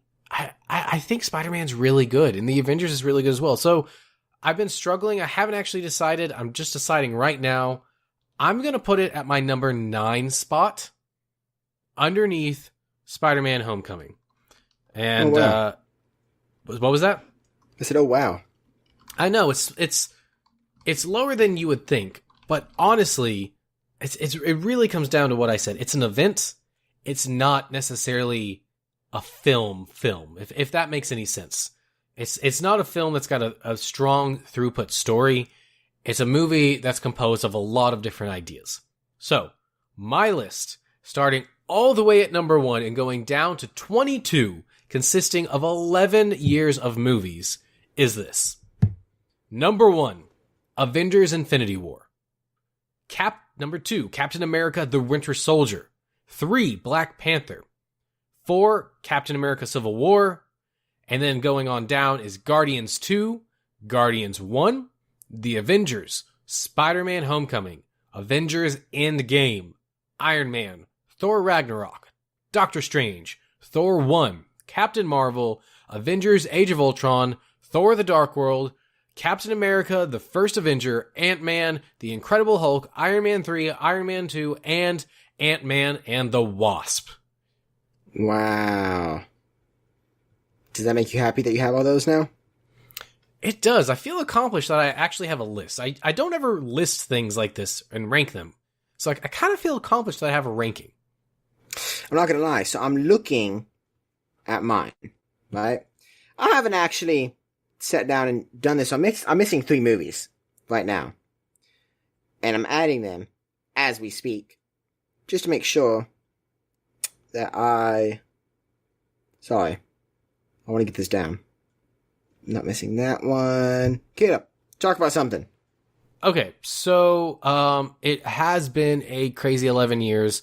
I am sort of glad that this is over now. I think that a lot of Phase 2 was overshadowed by trying to get all the Infinity Stones in place.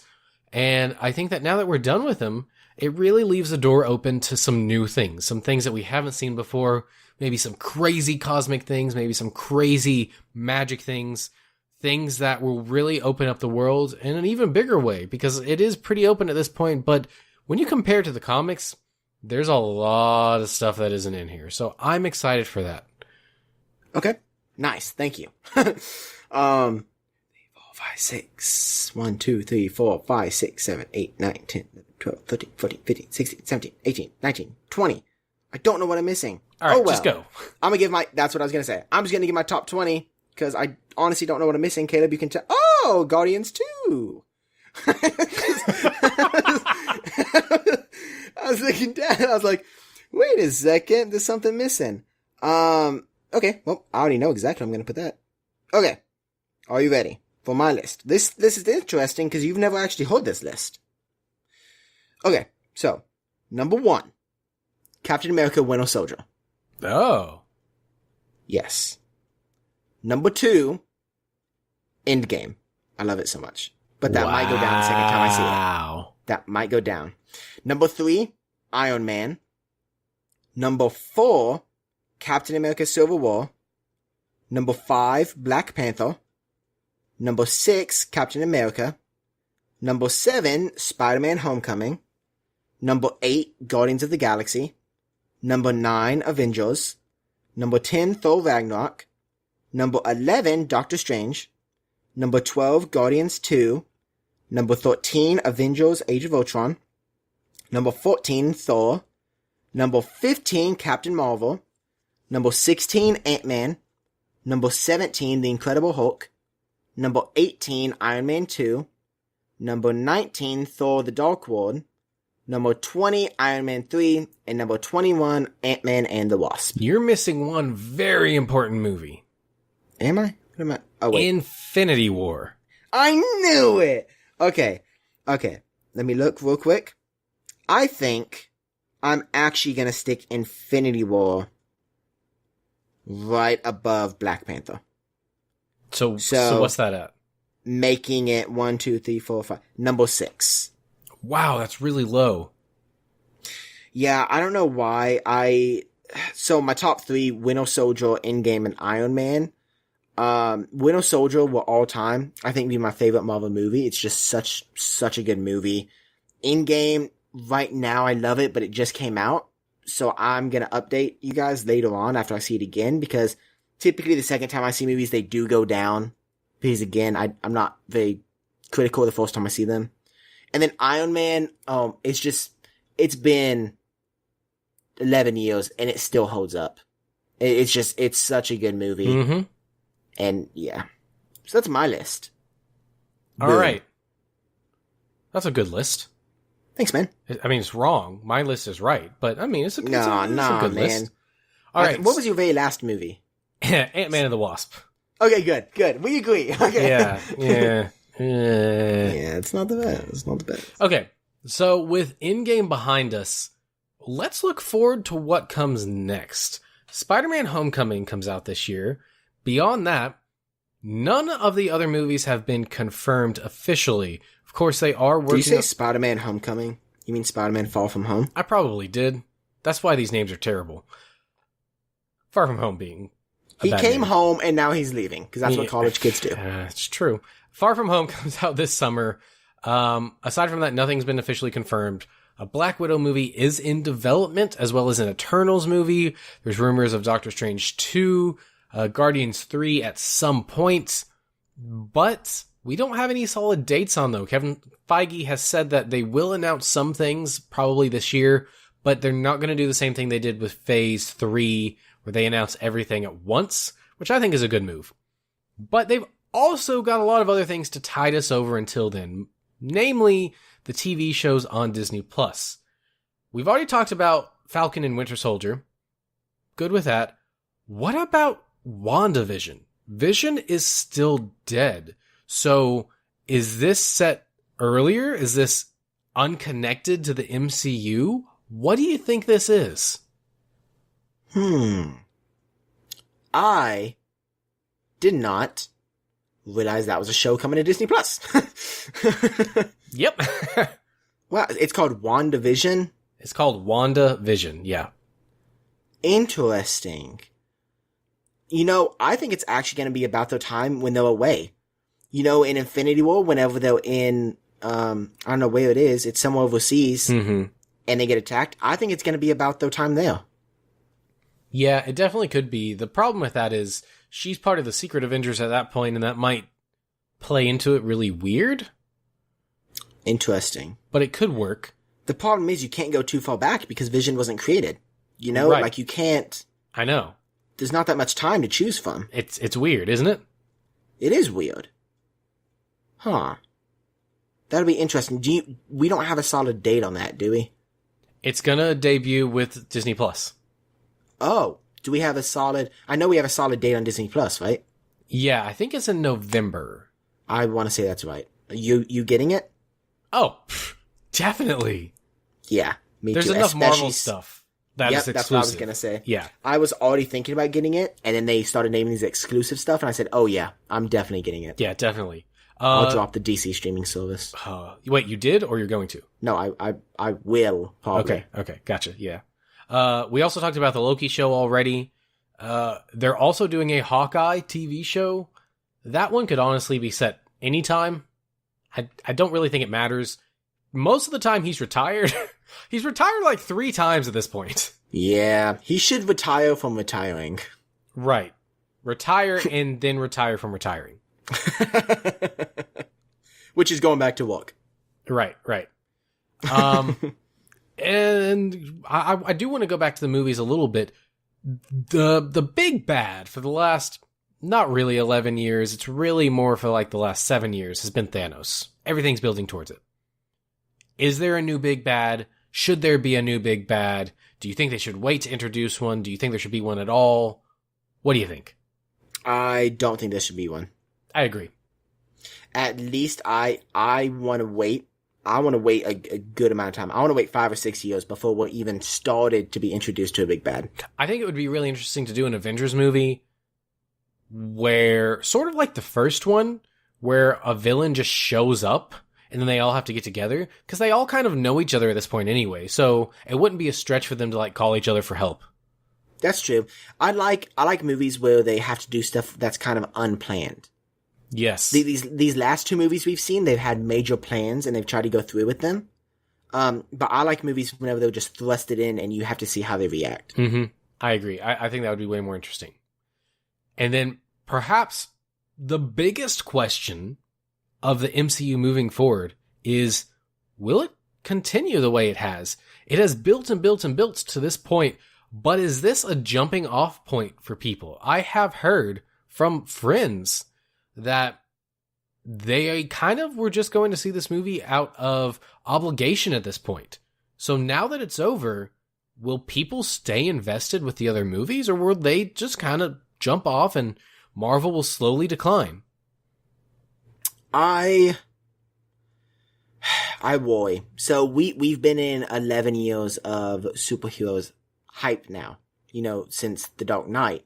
And honestly, I mean, that's a long time, in my opinion. We talked about before in like the 90s and stuff, we had talked about, there were ups and downs in the 80s, there were ups and downs with comic books and stuff. And then they really went into a drought, the 2000s. And then the movie came out, that was The Dark Knight, which kind of, re-sparked it. Now that we've gone through 11 years and we've seen something that's never been done before, it's going to be hard to build the same amount of hype. So what I think is going to happen is, yes, I think the MCU is going to continue.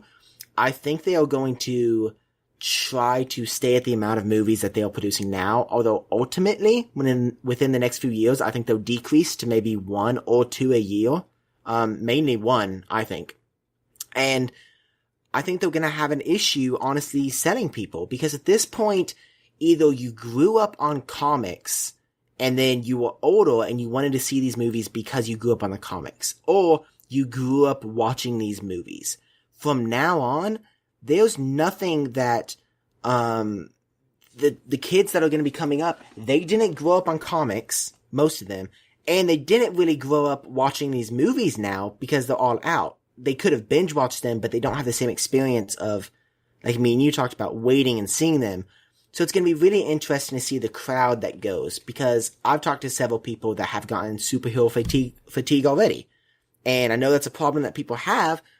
And yes, they're trying to introduce new characters to kind of sway that, but I'm kind of thinking that MCU may be on their way down within the next decade. And that makes me sad because I love these movies so much.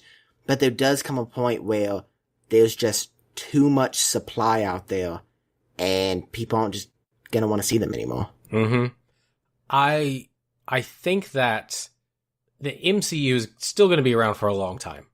But I think that it's time that another type of genre is going to start rearing its head. And I think we've talked about this before, Jacob.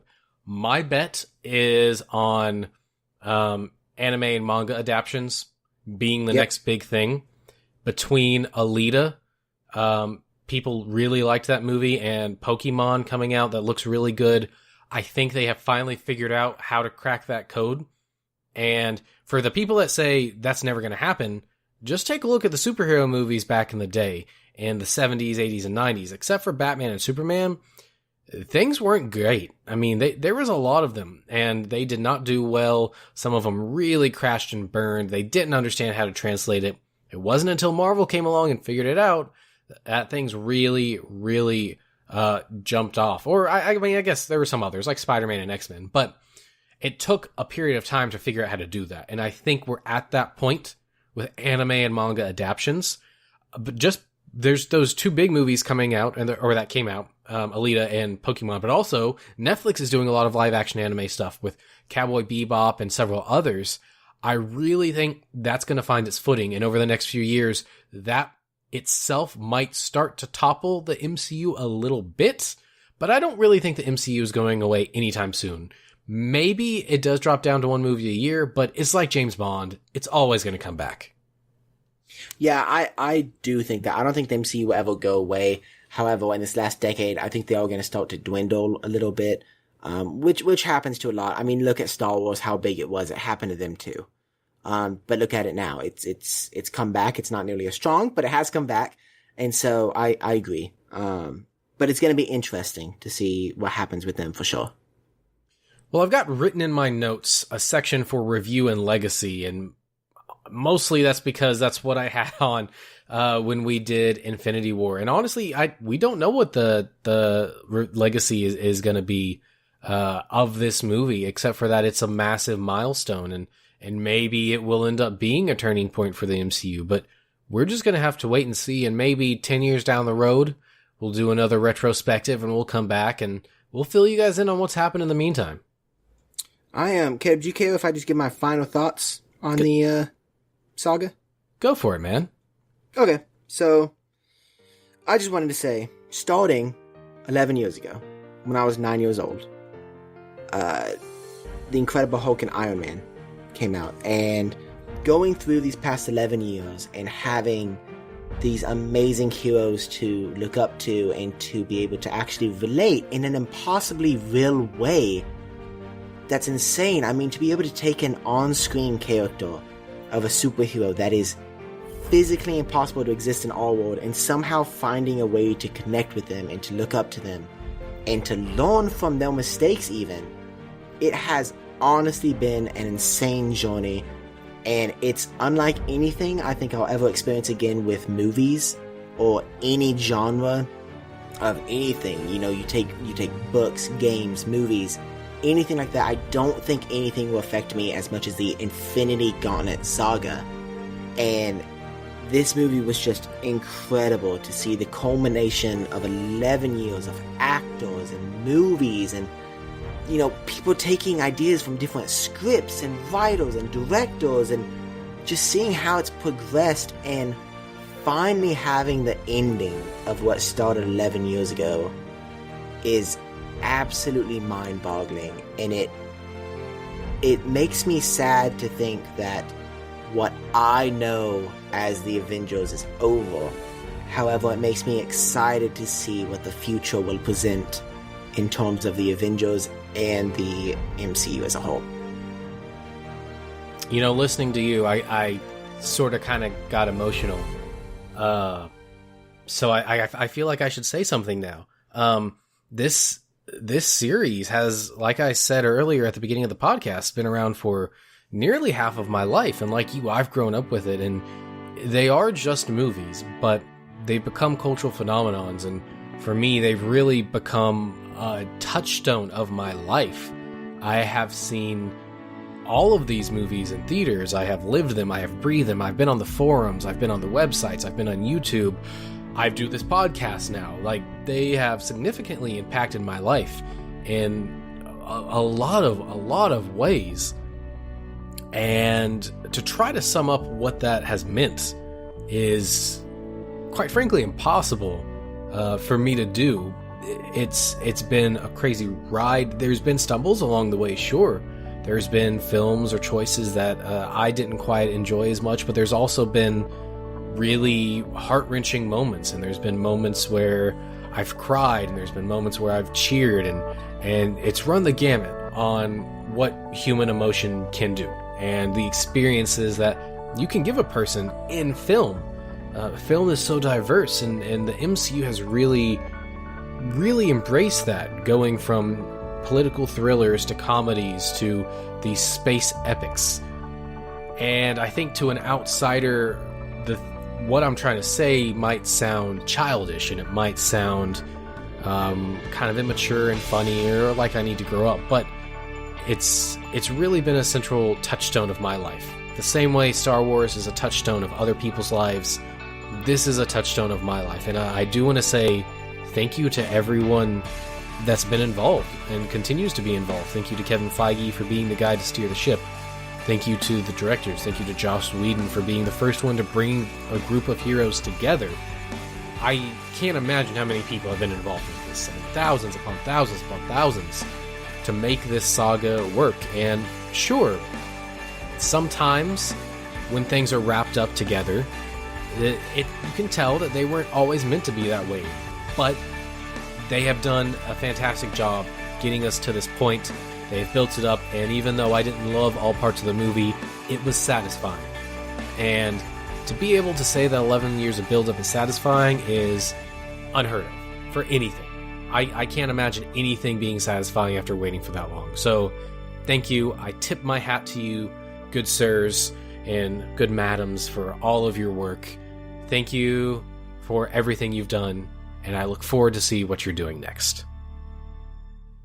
And on that note, Jacob, I think it's time to end the show. I don't think we need to talk about what we've been doing this week. I think we've been going on long enough. Thank you for joining me on this special episode. Thank you for having me, Caleb. It has been an absolute delight. We do want to say thank you to Taylor Poole for our fantastic opening music, which, if you haven't figured it out by now, was inspired by the main Avengers theme. He does great work. Go check him out at taylorpoolmusic.com. That's TaylorPoole music.com. And Taylor Poole is not the only one of our friends that does a fantastic job on stuff. While you're on the internet, go ahead and head on over to Twitch and look at CNC Power Hour. They stream video games and other games on the weekends, mainly Sunday, and they are just really cool guys, a really great bunch of people. So go ahead and go over there and show them your support. And also, while you are on the internet, go over and check out our website, where you can find more information about us and all of our episodes, including our entire Road to Infinity War series, as well as all of the movies since Infinity War, including Ant-Man and the Wasp, Captain Marvel, and of course, Endgame. Thanks for listening to 'Cause We're Nerds. Stay up to date with all the nerdy news and podcast drops by following us on Facebook, Twitter, and Instagram. You can also leave us comments and feedback at cuzwerenerds@gmail.com. That's CUZWERENERDS@gmail.com. And as always, if you enjoy this podcast, we would love it if you could leave us a 5-star review on iTunes. We'll see you next week, and as always, stay nerdy.